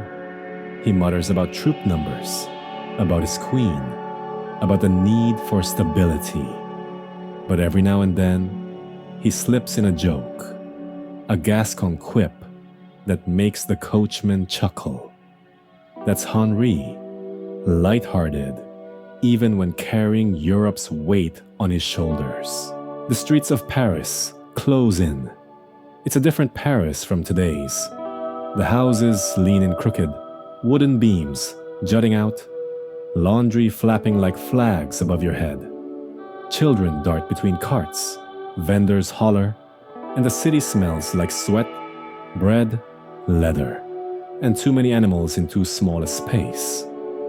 Paris traffic is as annoying then as it is now, with wagons blocking intersections and pedestrians refusing to move. Henri leans forward, peering out the window, grumbling at the delay, and yet, this pause is destiny's cruel pause button. Because on another street, not far away, a man named François Ravaillac lingers. He's restless, burning with visions, convinced God has sent him to act. But that comes later. For now, you watch Henri's morning unfold as if it were still safe, a final image before the tragedy. Henri laughing with his attendants, tapping his fingers on the coach frame, relaxed as he edges towards the Rue de la Ferronnerie. It feels almost ordinary. That's what makes it so chilling. You know what's about to happen. He doesn't. And there, in that space between knowledge and innocence, you rest for a moment. You soak in the sounds of Paris clattering around the king, the warmth of May sunshine, the hum of life rushing forward. Unaware it's about to stumble into history, the carriage jolts forward, wheels grinding against cobblestones, worn smooth by centuries of hooves, carts, and footsteps. You feel the first lurch in your chest as the horses strain at their harnesses, a deep snort of breath bursting into the morning air. The King of France has begun his journey through the streets of Paris, and you are riding at his side, wedged between velvet cushions, the scent of horse leather, and the weight of history. Henri IV sits upright, though he doesn't quite look like the military monarch painted in grand portraits. His face is lined from years of war and worry, his hair more salt than pepper, and his eyes, though still sharp, often carry that half-tired glint of a man who has lived too much in taverns and tents to fully embrace palace stiffness. Yet when he smiles, when he throws out one of his quick Gascon jokes, the entire carriage seems to brighten. He has that knack, the kind that makes people love him, even when politics demand they plot against him. The wooden frame creaks with every bump. Outside, the city presses close. Paris is noisy, always noisy. Hawkers cry out their wares, from fresh onions to second-hand boots. Blacksmith hammers ring like bells. Somewhere, a fiddler scrapes a tune so scratchy it makes you wince. But Henri taps his fingers on his knee, in rhythm anyway. He enjoys common sounds, common people. His reign has been about balancing power with popularity, steel with bread, war with peace. And today, on this ride, he seems in good humor. Mainstream fact: Henri wasn't traveling for pleasure. His destination was the arsenal, where he planned to visit his minister Sully, who lay ill. Sully was one of Henri's most trusted men, his right-hand reformer, and the king wanted to consult him before setting final plans for the war against Spain. It was business as usual, the king visiting a friend and colleague, just another morning. Yet in retrospect, it reads like fate arranging its stage. The carriage rolls past market stalls, heavy with spring greens and baskets of cherries. A butcher swings his cleaver with a thud that makes the passers-by flinch. The smell of roasting chestnuts mingles with the stink of open sewers. Children dart dangerously close to the carriage wheels, laughing, fearless, until a guard growls and waves them off. Henri chuckles, calls out to them in his hoarse, cheerful voice, and you see the surprise on their faces when they realize the king himself just greeted them. For him, it is natural. For them, it is unforgettable. Here comes a quirky detail. Henri's carriage, unlike later gilded monstrosities, wasn't especially grand. It was functional, relatively modest by royal standards. Some observers even thought it unbecoming of a king. But Henri never cared much for frills. He cared for speed, comfort, and getting where he needed to go. Today, that modesty would prove fatal. The coach offered no heavy armor, no wide berth between him and the city crowd. He rode almost exposed, approachable, too approachable. As you ride along, the conversation turns toward politics. Henri speaks of his queen, Marie de Medici, and the coronation she had received just the day before. He worries about leaving her to govern if he goes to war, but he laughs it off with a shrug. She has spirit enough for two. His attendants nod politely, though you can feel the tension. Everyone knows the queen is ambitious, jealous, and not always easy to manage. History whispers here. Had Henri lived longer, would France have avoided the coming regencies and rebellions? Or was turbulence inevitable? The coach slows. Ahead, a cart blocks the narrow street. A man shouts, trying to urge his donkey forward. The donkey, obstinate as donkeys are, refuses. The coachman curses. The guards shift uneasily, and Henri leans out the window, amused by the spectacle. Paris traffic. Again. It seems petty, ridiculous. But every pause is a chance for danger to draw nearer. You glance back over your shoulder. Somewhere in that crowd, you imagine the figure of François Ravaillac. Thin, pale, eyes blazing with a fanatic's fire. He moves like a shadow among the crowd, hand hidden inside his coat, where a long knife rests. He doesn't rush. He knows the king must pass this way, because the route is predictable, because the carriage is too large to turn easily in these cramped streets. He waits. The wheels jolt again as the cart clears. The coach picks up pace.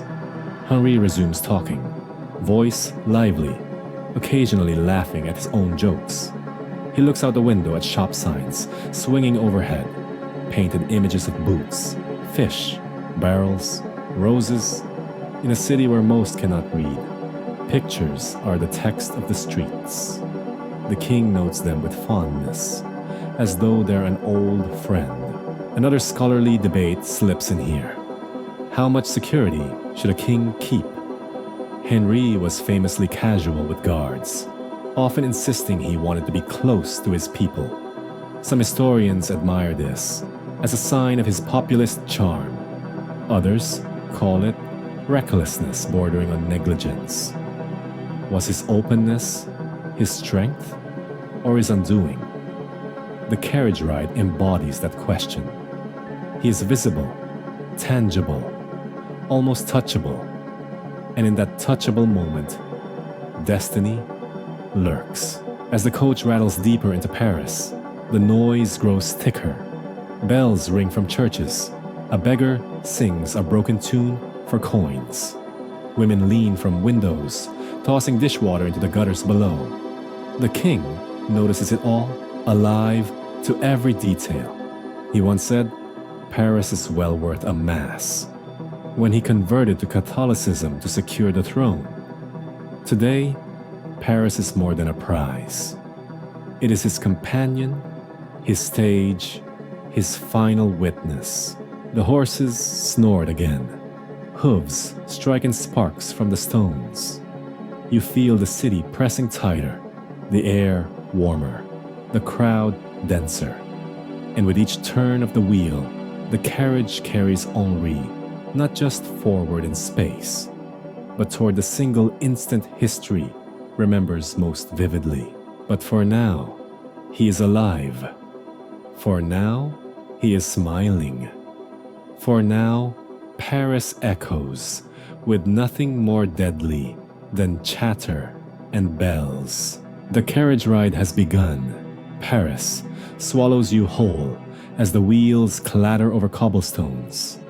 And what should have been a brisk glide through the city, instead, turns into the sort of crawl that makes you question why anyone even bothers inventing carriages in the first place. You sit within Henri's gilded coach. Remember, the one with curtains that hang like heavy stage props. But instead of galloping toward glory, you're caught in a slow, stuttering play of hooves, wheels, and shouts. The street narrows where Rue de la Ferronnerie squeezes into a bottleneck, a place where merchants have learned they can pile their stalls as boldly as they like, because no authority seems able, or perhaps willing, to keep the roadway clear.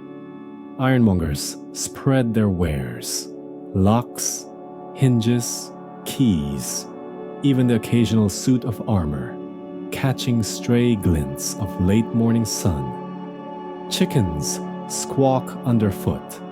A donkey, bless its stubborn heart, simply refuses to budge. You'd think Henry, King of France, might command the road to open like the Red Sea. But no, Paris traffic is an equalizer.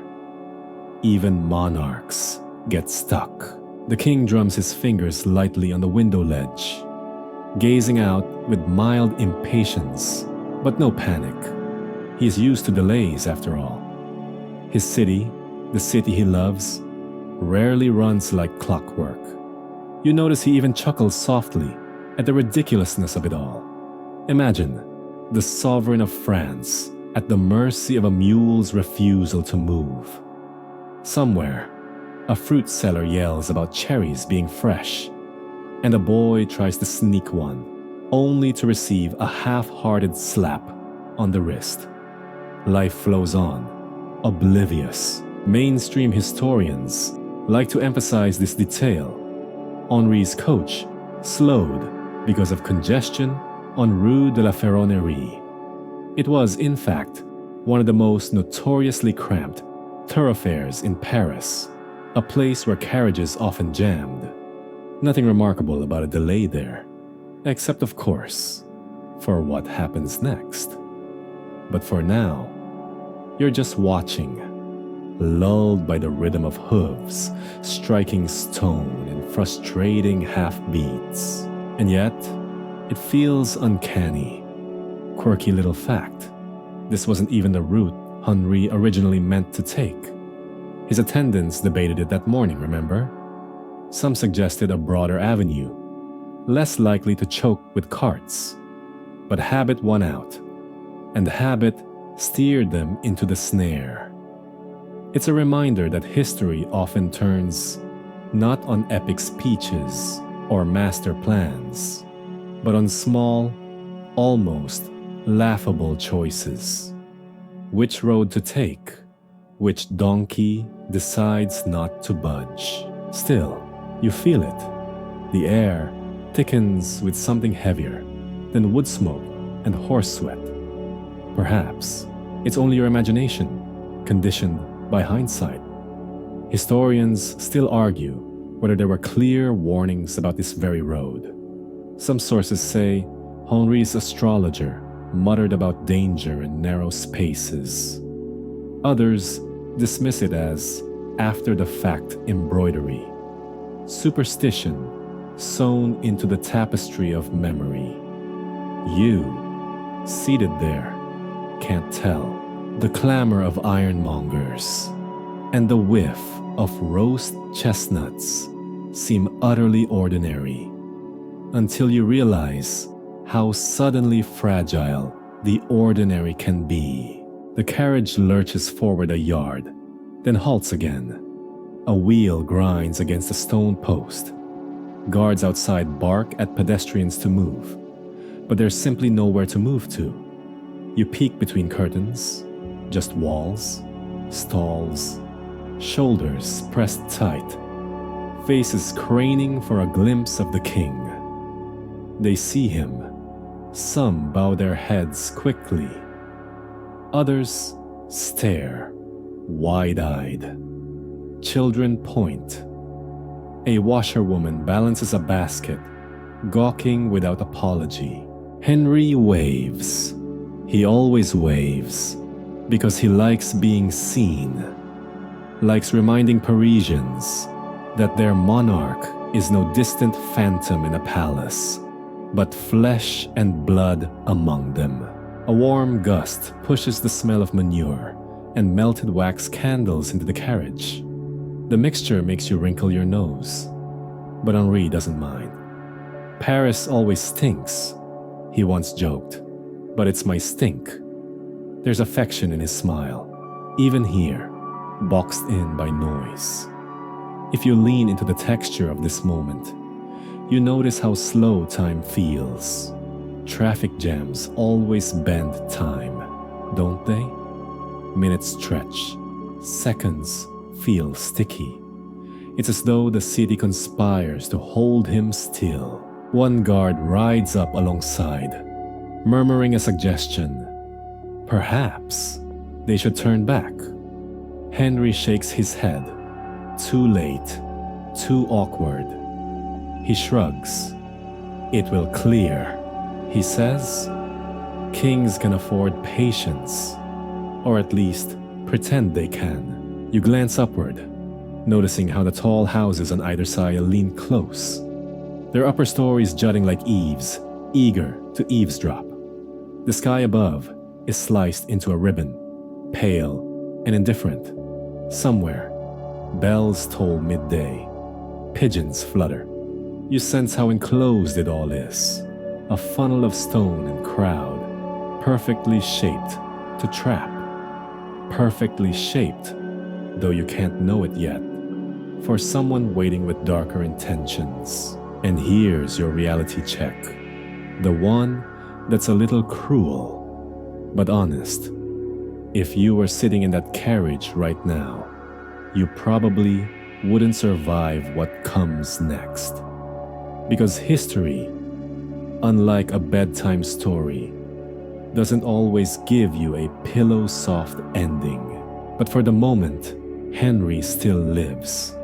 He still taps the window, still sighs about traffic, still smiles at Parisians craning their necks.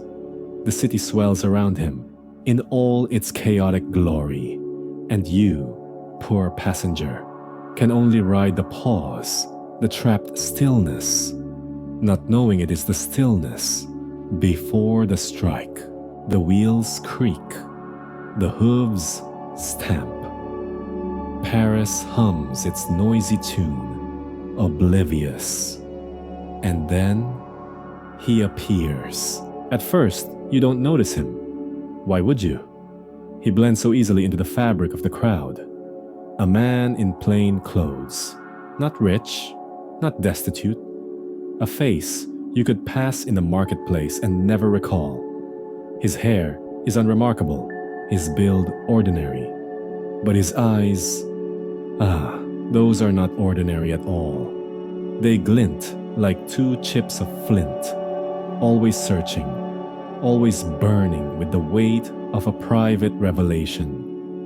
This is François Ravaillac. You might picture him as a shadow conjured only for this day. But no, his story stretches back. He's not some random stranger with a knife, but a man who has spent years convincing himself that destiny itself placed him here.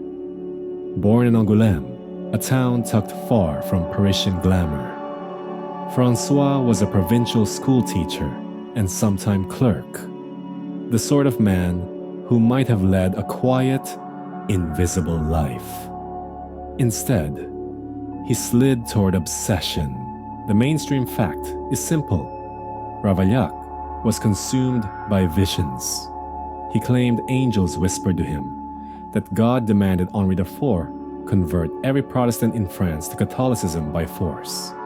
To him, the king's policy of tolerance, the famous Edict of Nantes, signed in 1598, wasn't enlightened, but heresy. Henri's desire to let Catholics and Protestants live side by side, to Ravaillac, that was betrayal. The kingdom, he thought, was rotting under this so-called compromise. And so he told himself he would be the hand of God, the man chosen to strike the heretic king. Here's the quirky little detail. Ravaillac actually tried to warn Henri before trying to kill him. He once traveled to Paris, seeking an audience, convinced he could persuade the king to abandon his policies. He even pestered royal officials with letters, arguing Henri must bring the Huguenots back into the true church. Unsurprisingly, nobody took him seriously. They waved him away like a gnat buzzing around a feast. And in that dismissal, his obsession fermented into rage. Now picture him there, pressed among merchants and gawkers in Rue de la Ferronnerie. He clutches not parchment, but steel, a simple knife. Nothing grand, No jeweled dagger, no soldier's blade, just a kitchen knife, sharpened by conviction. In his mind, it glows with divine sanction. You feel it, don't you? That quiet tightening of air, as though the whole street is holding its breath. The crowd shoves and jostles, trying to glimpse the monarch. Children climb barrels. A butcher waves his cleaver to push people back. Nobody notices the man whose hand never leaves his coat. He waits like a coiled spring, eyes fixed on the gilded carriage, trapped in the jam. There is something almost mundane about him. That's the unsettling part. He isn't cloaked in drama. He doesn't stand taller than others. He looks like anyone. And yet, inside his chest, a storm churns. Scholarly debates twist around Ravaillac motives. Was he truly a lone fanatic? A zealot, guided only by hallucinations of angels? Or was he nudged, even quietly supported, by factions at court? Ultra-Catholics? Spanish agents? Malcontents who saw in him a convenient weapon? Historians argue still. Some insist his isolation was real, a madman, nothing more. Others suggest conspirators lurked in the wings, carefully keeping their hands clean, while a poor zealot carried the blade. You, sitting there, will never know. But you can feel how ready he is. The carriage doesn't move. The donkey still blocks the way. Henri still waves with that easy charm. And François Ravaillac steps closer, just a few paces. No guard notices. They're distracted, trying to clear the bottleneck. The king is visible, right there in the window. The gap between sovereign and subject has shrunk to arm's length.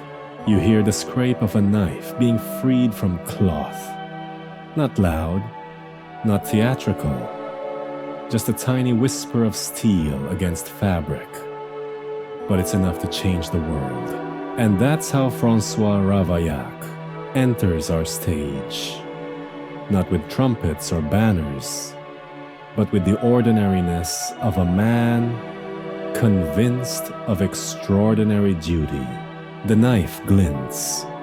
The crowd churns. Henri leans slightly, perhaps to glance at the shops. And François, sweating beneath the weight of his delusion, prepares to strike. The trap has closed. The moment is set. You, helpless in the carriage beside the king, can only watch as history leans in close, its breath hot, its blade sharp. The street has stilled, or perhaps that is only how you feel it, perched inside the gilded carriage. Around you, Paris still bustles, the scrape of cartwheels on cobblestones, the shouts of market sellers, the impatient stamping of horses. Yet in your ears, a hush has fallen. Time narrows until there is only you, the king, and the figure outside with the knife, François Ravaillac. His name will etch itself into history, though in this second, he is just another man pushing forward in a throng. The pressure of the crowd does him favors. Each shove brings him closer. His hand is hidden, but you can almost see the tension trembling through his sleeve. He is pale, fevered, eyes locked on Henri IV, as though on a vision. The king leans in the carriage window. He looks unconcerned, even cheerful.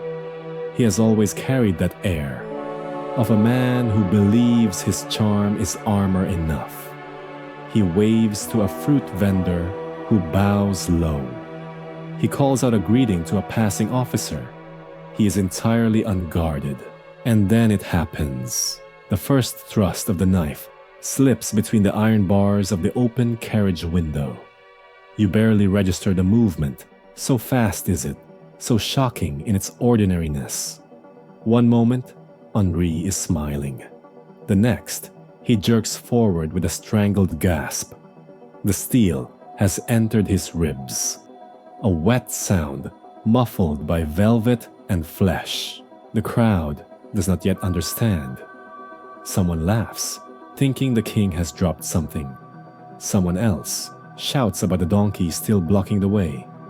But you see the king's eyes widen, his lips part, a small grunt escape.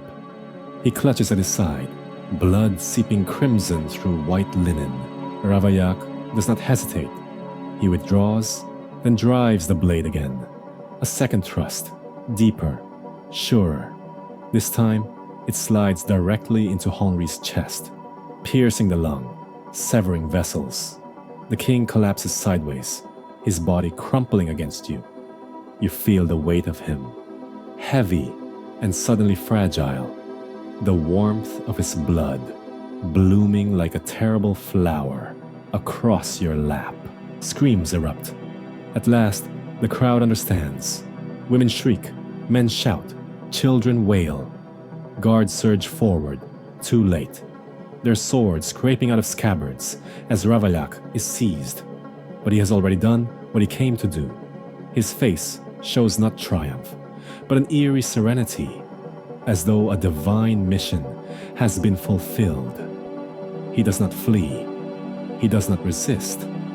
He simply allows himself to be dragged down, knife still in hand, lips moving in silent prayer. Inside the carriage, chaos reigns. Ministers cry out, "The king is wounded! Help the king!"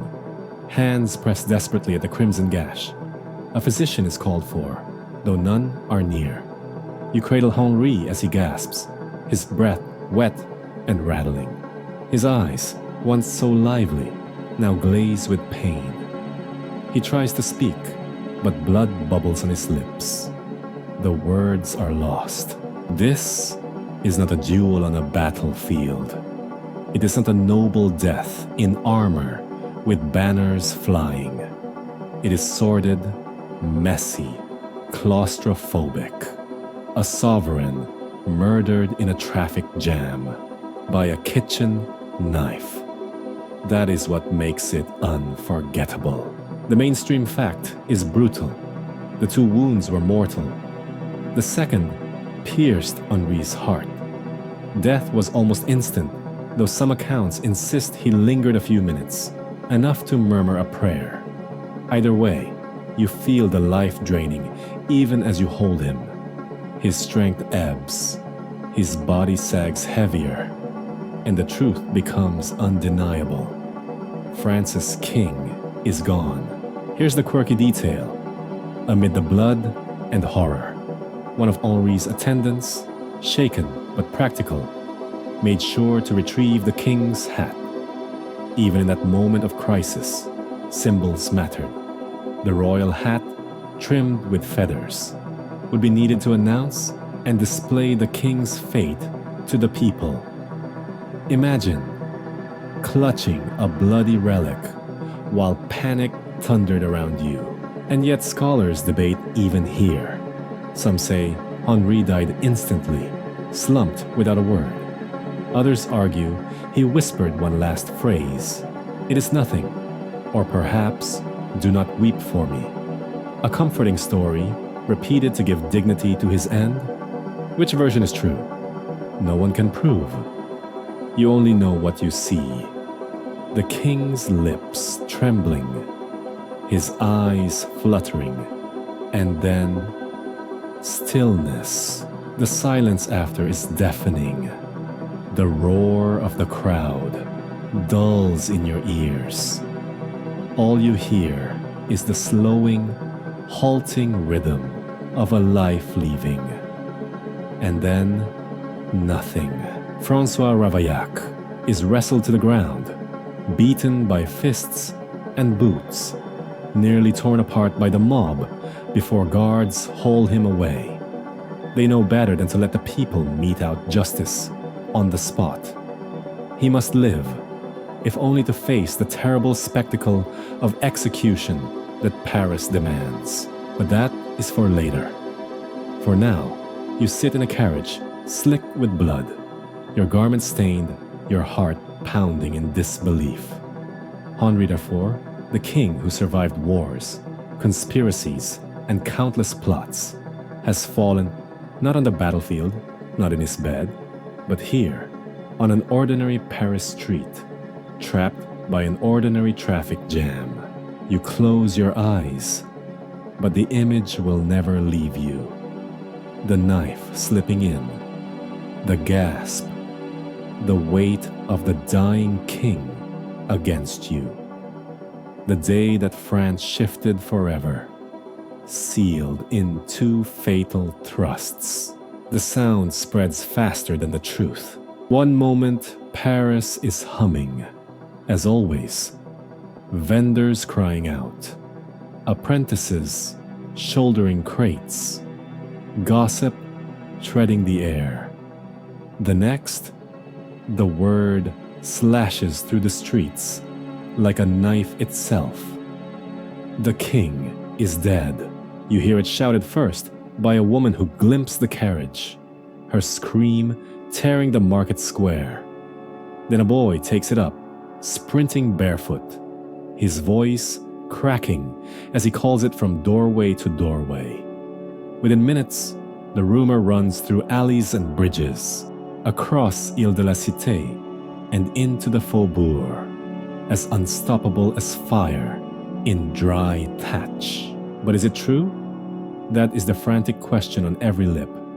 People stop mid-bargain, leaving coins and cabbages forgotten.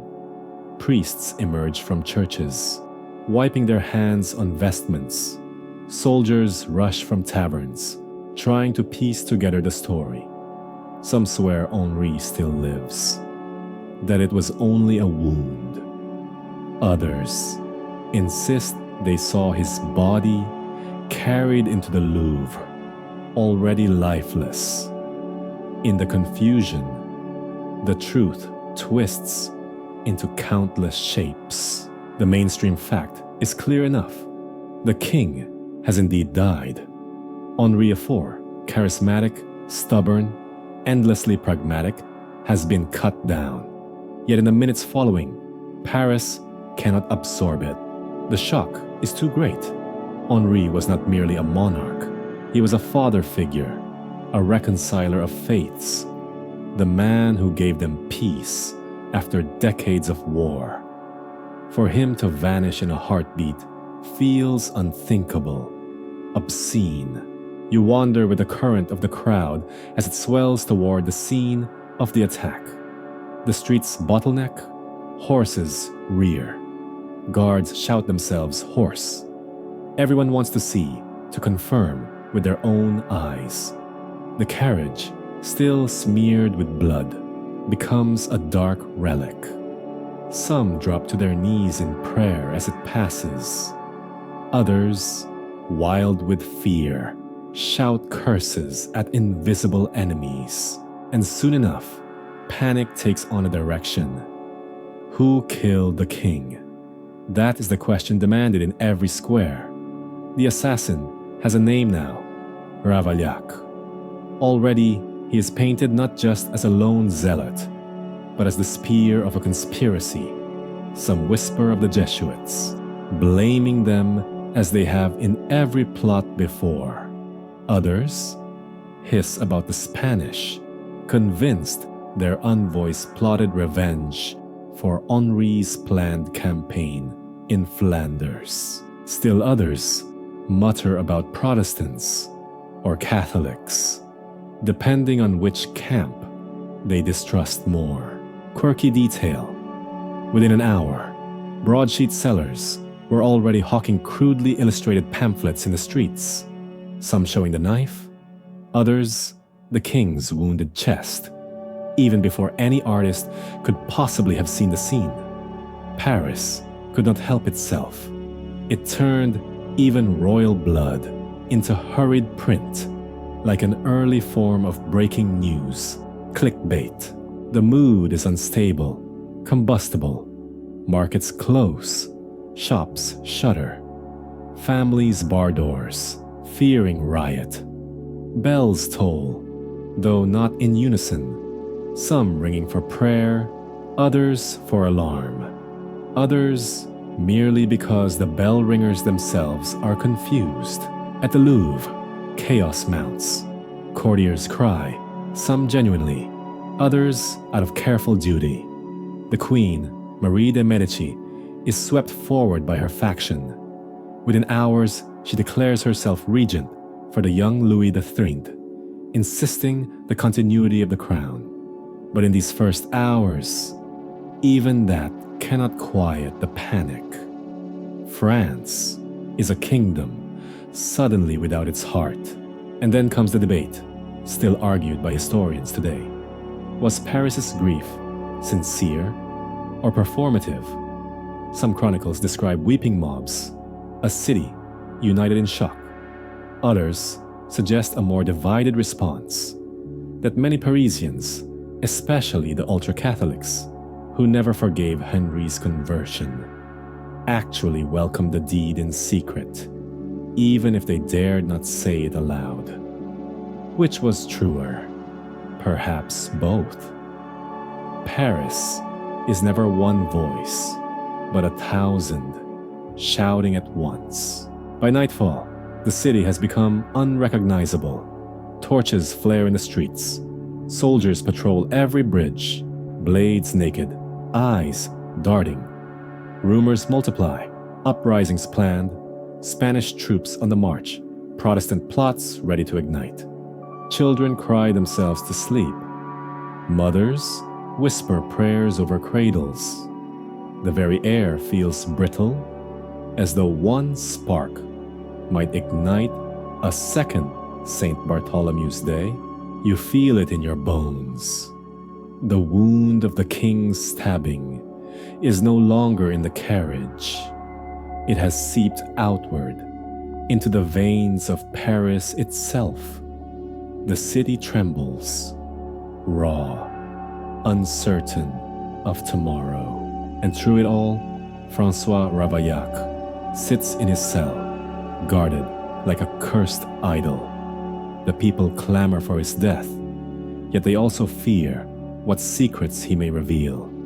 Alone, he prays, unshaken.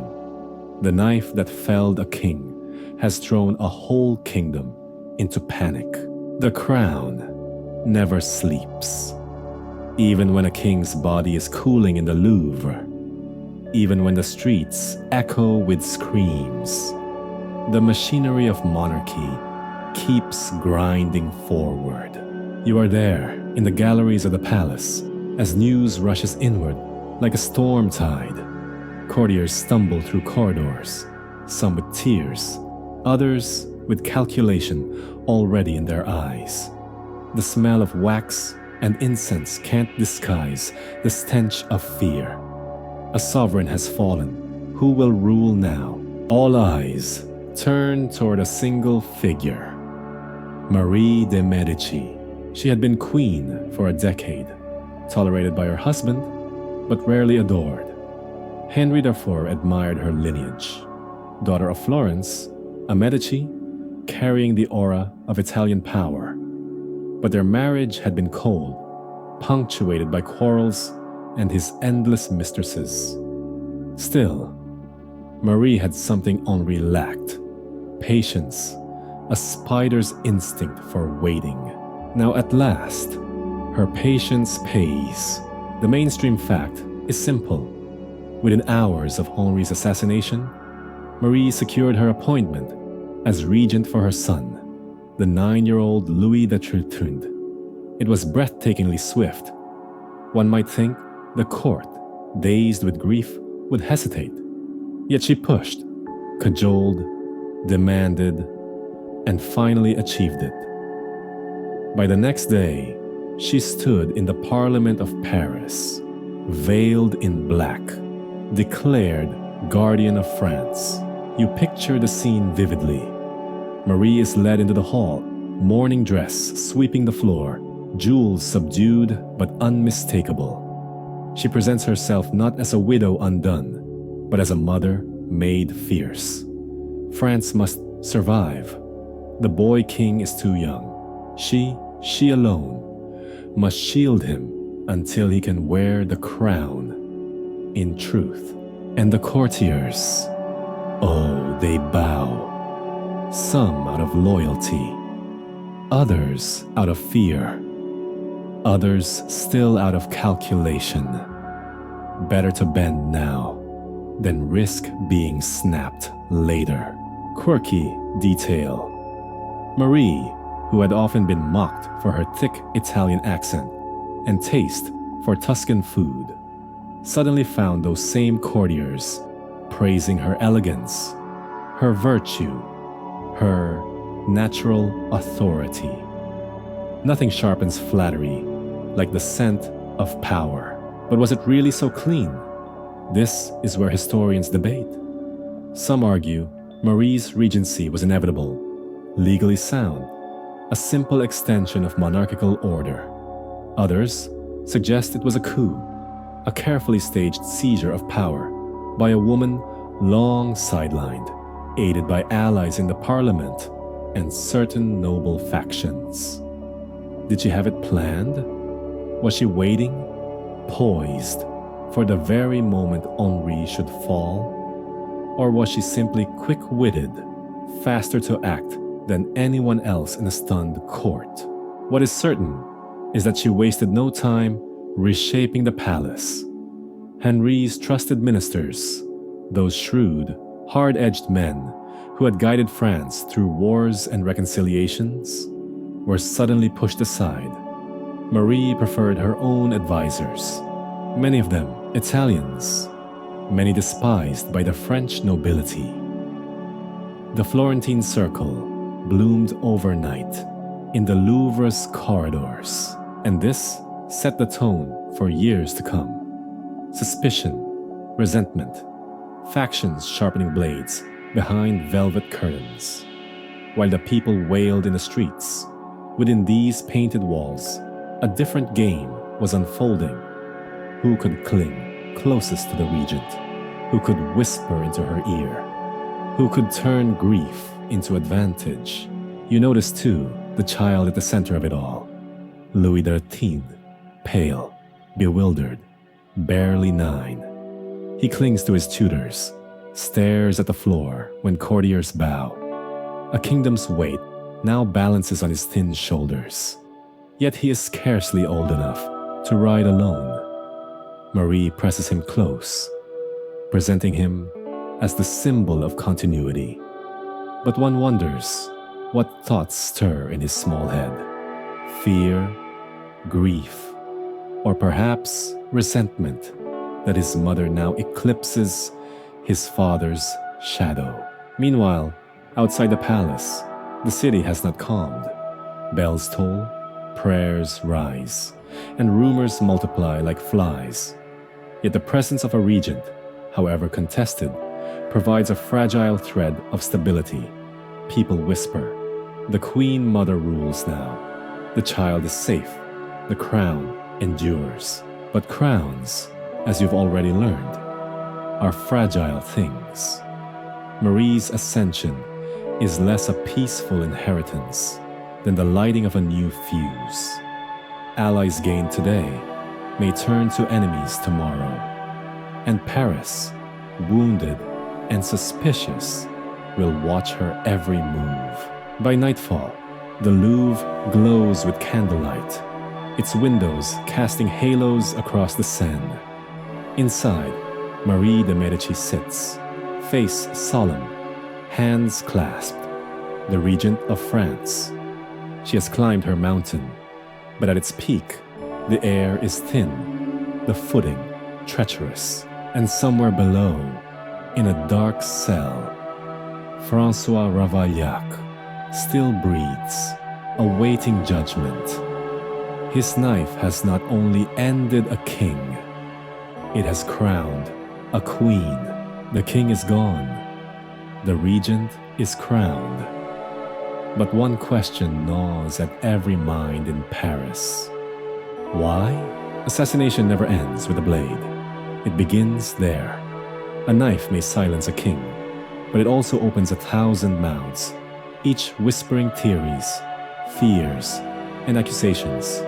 And so, in the weeks after Henri IV's death, France turns itself inside out, hunting for answers, for motives, for conspiracies, real or imagined.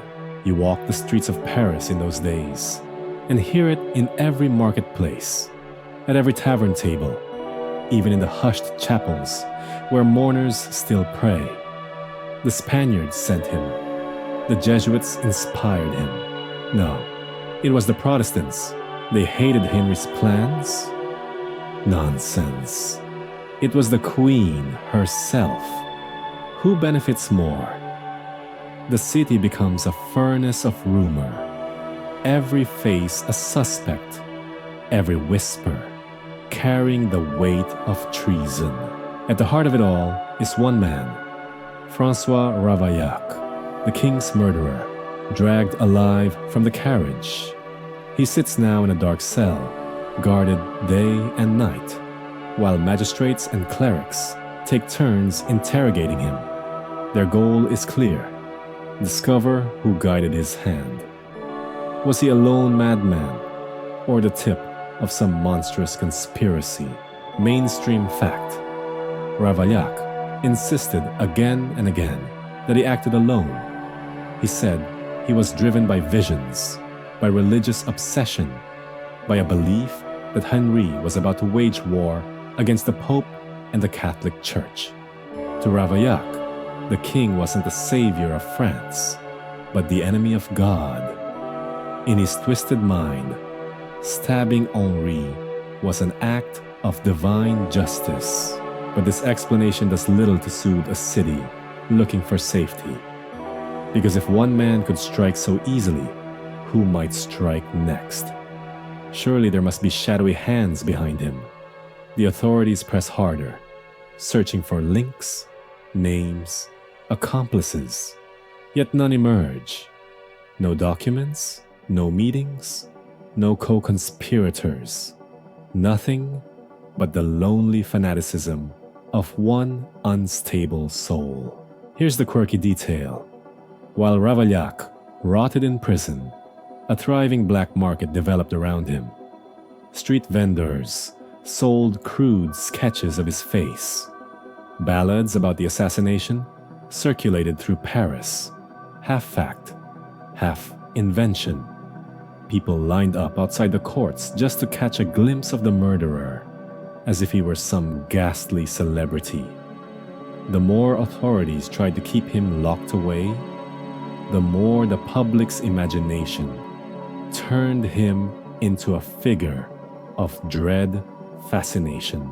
Still, the hunt for motives went beyond him. The Parliament of Paris and the Royal Council combed through Henri's unfinished policies, trying to understand what might have provoked such hatred. One popular suspicion: the king had been preparing a massive campaign against the Habsburgs, which some feared would drag France into endless wars. Others pointed to his uneven relationship with the Catholic Church. Once Protestant, now Catholic, but always suspected of wavering. To some, Henri was too lenient with Protestants. To others, he remained a traitor to his old faith. In the fractured landscape of French religion, no king could stand without making enemies. And then there were the whispers against the queen. Marie de Medici had risen so quickly, so completely, that many asked, did she know? Did she look the other way? Historians still debate this. The evidence is thin. No proof ties her to Ravaillac. Yet the timing of her regency, the speed with which she claimed authority, has always made some suspicious. Was she merely lucky? Or had she been waiting for the fatal moment? The debates thundered in Parliament, pulsed through the streets, and slipped into private letters. France was not just mourning. It was dissecting itself, pulling apart every thread of its politics, religion, and monarchy, trying to explain a single thrust of steel. But the more they hunted for motives, the more they uncovered an uncomfortable truth. Sometimes, history turns on madness, not reason. A man can act without orders, without allies, driven only by visions no one else can see. And yet even then, the consequences ripple outward. Conspiracy or not, France is changed forever. By the end of May 1610, the interrogations had gone in circles. Ravaillac, steadfast, almost proud, repeated his claim. I alone. No network, no bribe, no whisper from courtly halls. Just his own hand, his own conviction. Whether anyone truly believed him is another matter. But Paris needed closure. And closure would come not from answers, but from punishment. And so, the authorities prepared the next act. A theater of pain meant to burn away doubt and terror alike. The trial was ending. The execution loomed. And with it, France would face not just the man who killed its king, but the uncomfortable mystery of why. The cell door creaks open. Torches flare in the dim corridor. Guards seize François Ravaillac, murderer of Henri IV, and drag him up into the morning light. Paris is waiting for him, and not just waiting, hungry. Hungry for answers, for vengeance, for spectacle. In the early 1600s, executions were not hidden punishments, but public rituals, designed to terrify, to satisfy, and to bind a community together. This one, everyone knew, would be remembered for centuries. It is May 27, 1610, barely 2 weeks since the king's assassination. The city still thrums with grief and paranoia. People pour from every district, crowding onto the streets, climbing onto roofs, leaning from windows, jostling for a view. It seems as if all of Paris, perhaps 50,000 souls, has come to watch a single man suffer. For many, it is the only way to heal the wound of a murdered king. The sentence is brutal, even by the standards of the age. Ravaillac is to be tortured, torn apart, and destroyed in the most public, most symbolic fashion possible.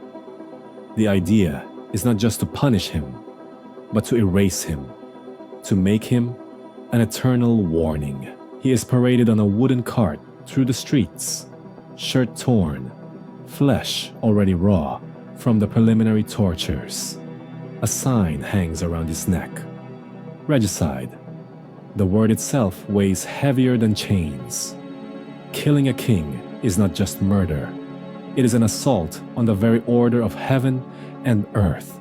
The cart lurches through Paris's winding lanes. You can almost hear the jeers, the spit landing on his face, the stones thrown by children. Some in the crowd scream curses, others prayers. Women clutch rosaries, men shout for blood. And through it all, Ravaillac stares, pale, trembling, but muttering the same refrain. I acted alone. God told me. At last, the procession reaches the Place de Grève, the great square along the Seine, the theater of death for Parisian justice. A wooden scaffold looms, surrounded by soldiers who can barely hold back the heaving crowd. The executioner, Master Samson, waits with his assistants, grim-faced, prepared for a days-long labor. Then the torment begins. First, Ravaillac is subjected to the question extraordinaire. Red-hot pincers, ripping at his flesh, tearing chunks from his chest, arms, and thighs. Witnesses swear the stench of burning skin drifts over the square. He cries out, a shrill, broken sound, but he does not accuse anyone. No conspirators' names leave his lips. Only prayers, curses, and screams. Next comes molten lead, poured into the gaping wounds, along with boiling oil and burning resin. The crowd gasps, some horrified, others exhilarated. This is vengeance as theater, suffering as reassurance. Finally, the climax. He is tied to 4 great horses, each harnessed at a limb. Whips crack, the animals strain. The crowd surges forward, shouting. At first, the horses fail, the body holds. Again, the whips, again, the straining, until with sickening force, Ravaillac's body tears. Limbs rip away. The regicide is no more. Quirky detail. So many people had packed into the square that when the execution was over, they surged forward to grab pieces of him. Not souvenirs exactly, but holy relics, inverted. Fragments of the man who killed their king. Officials tried to scatter the remains in fire, in ashes, in the river. Anything to prevent a shrine from forming. But still, people swore they had bits of rope, scraps of cloth, droplets of blood. Paris turned a man into ashes, and ashes into myth. Mainstream fact. The execution of François Ravaillac remains one of the most infamous in French history, a symbol of how deeply regicide cut into the heart of monarchy. It was the state's way of declaring the king's body may be mortal, but the crown is sacred, and yet, beneath the screams and the ashes, the doubts never died. Was he truly alone? Or had someone whispered in his ear, nudged him toward that carriage, that knife, that king? Ravaillac's agony gave France its vengeance, but not its certainty. Scholarly debate still circles around this moment. Some argue his lone fanaticism explains everything. Others insist no man could have acted so decisively without encouragement, whether from the Spanish, from extremist clerics, or even from factions at court. But history offers no conclusive answer.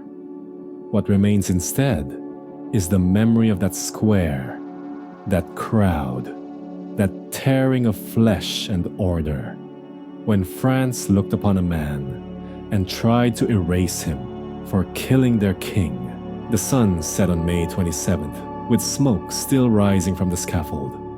Ravaillac was gone. Henri IV was gone. But the monarchy endured, under a widowed queen and a child too young to rule. The stage was cleared of one man's agony and set for the next struggle, the fate of France itself. The smoke from Ravaillac's execution still lingers in memory, acrid and ghostly, drifting over Paris. The crowd has dispersed, but the city is not calm. The grief remains. The rage simmers. And above all, the absence of Henri IV is everywhere. France without Henri is like a ship cut loose from its anchor. For more than 20 years, he had been the steadying hand, sometimes rough, sometimes reckless, but always decisive. He had ended the wars of religion. He had brought peace to a land fractured by faith. He had coaxed bread back onto the tables of peasants. And he had been, this mattered to people more than one might expect, a king who laughed, who hunted, who fathered children not only in the palace, but across the countryside. A man as much as a monarch. Now that man is gone, and in his place stands a vacuum. At the very heart of the matter is a boy, Louis XII, 9 years old, pale, fragile, with wide, uncertain eyes. A child king cannot rule. Someone must rule in his stead. And that someone is his mother, Marie de Medici. Marie ascends the throne as regent almost by accident.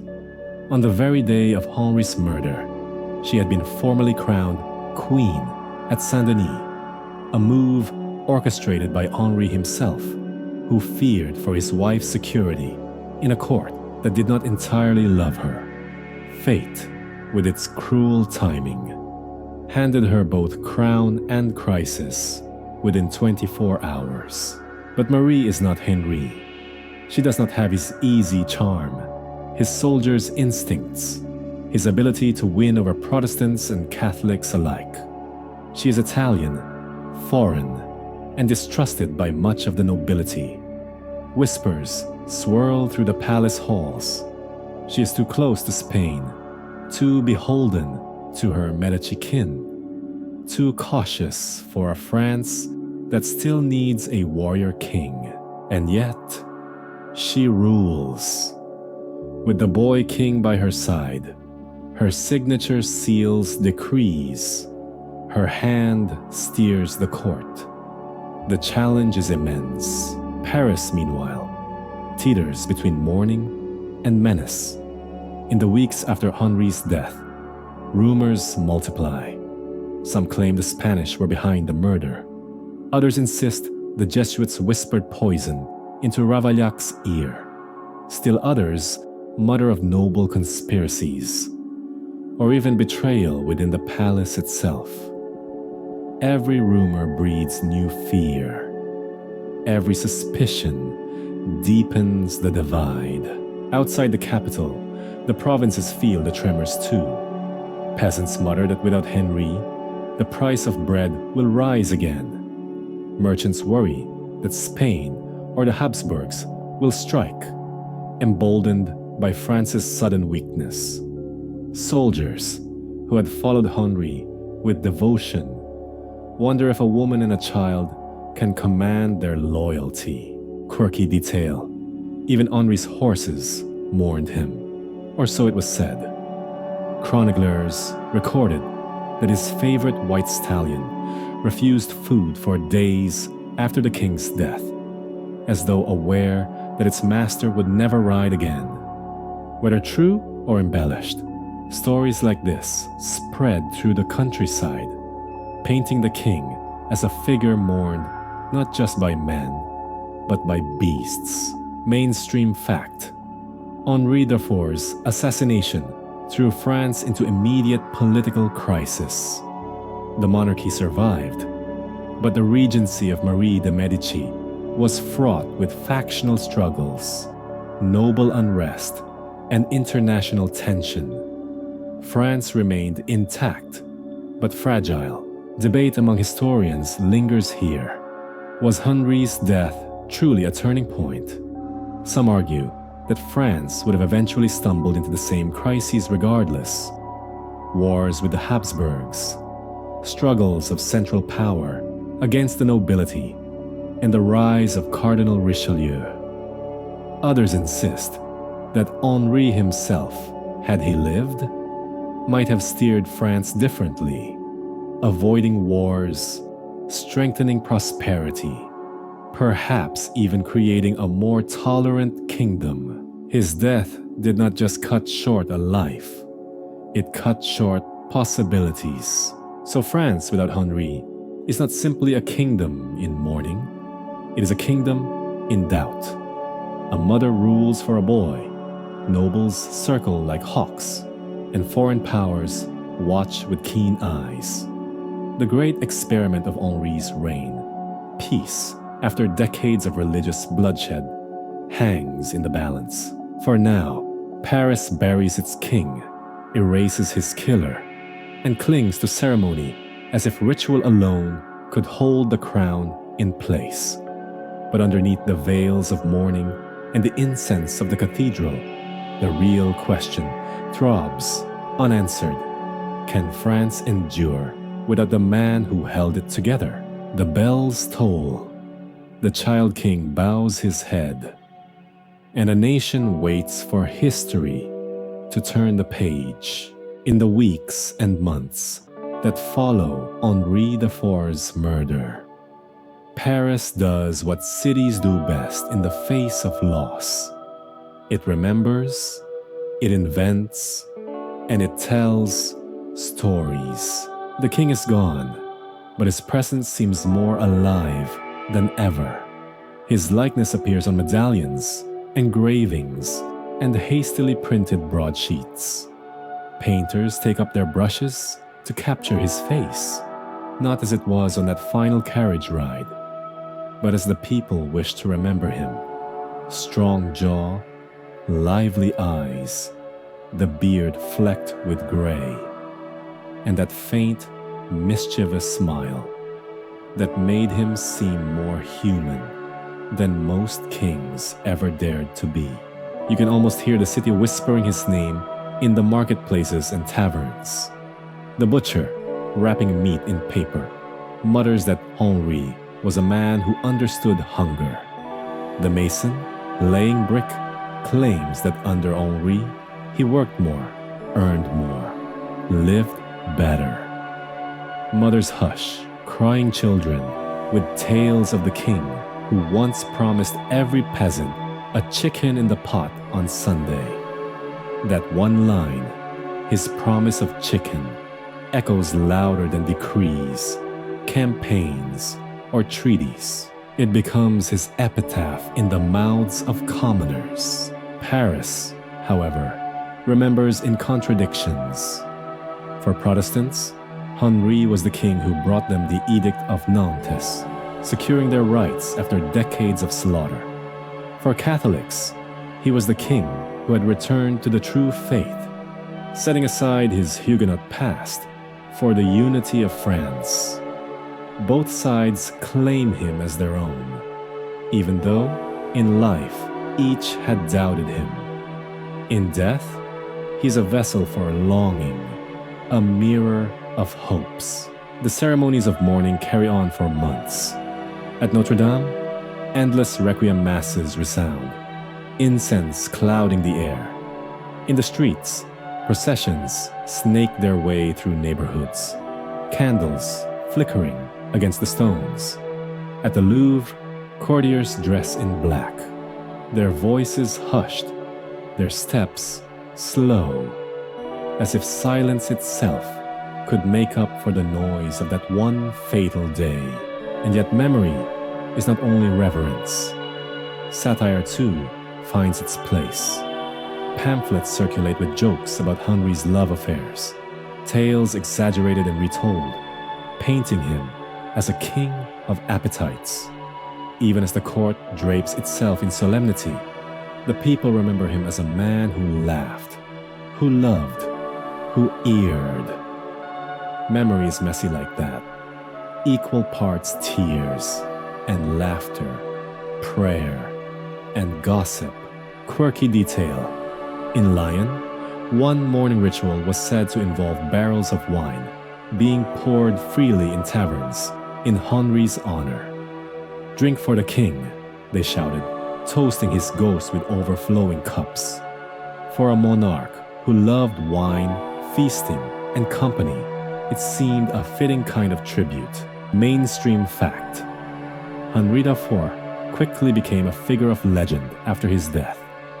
The good King Henri became a national symbol, celebrated for his pragmatism, humanity, and tolerance.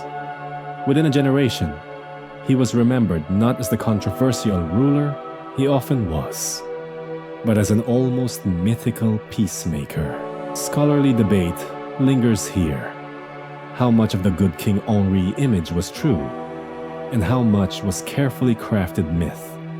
Some historians argue that he was idealized by later generations, transformed into a golden memory to stabilize France after his assassination.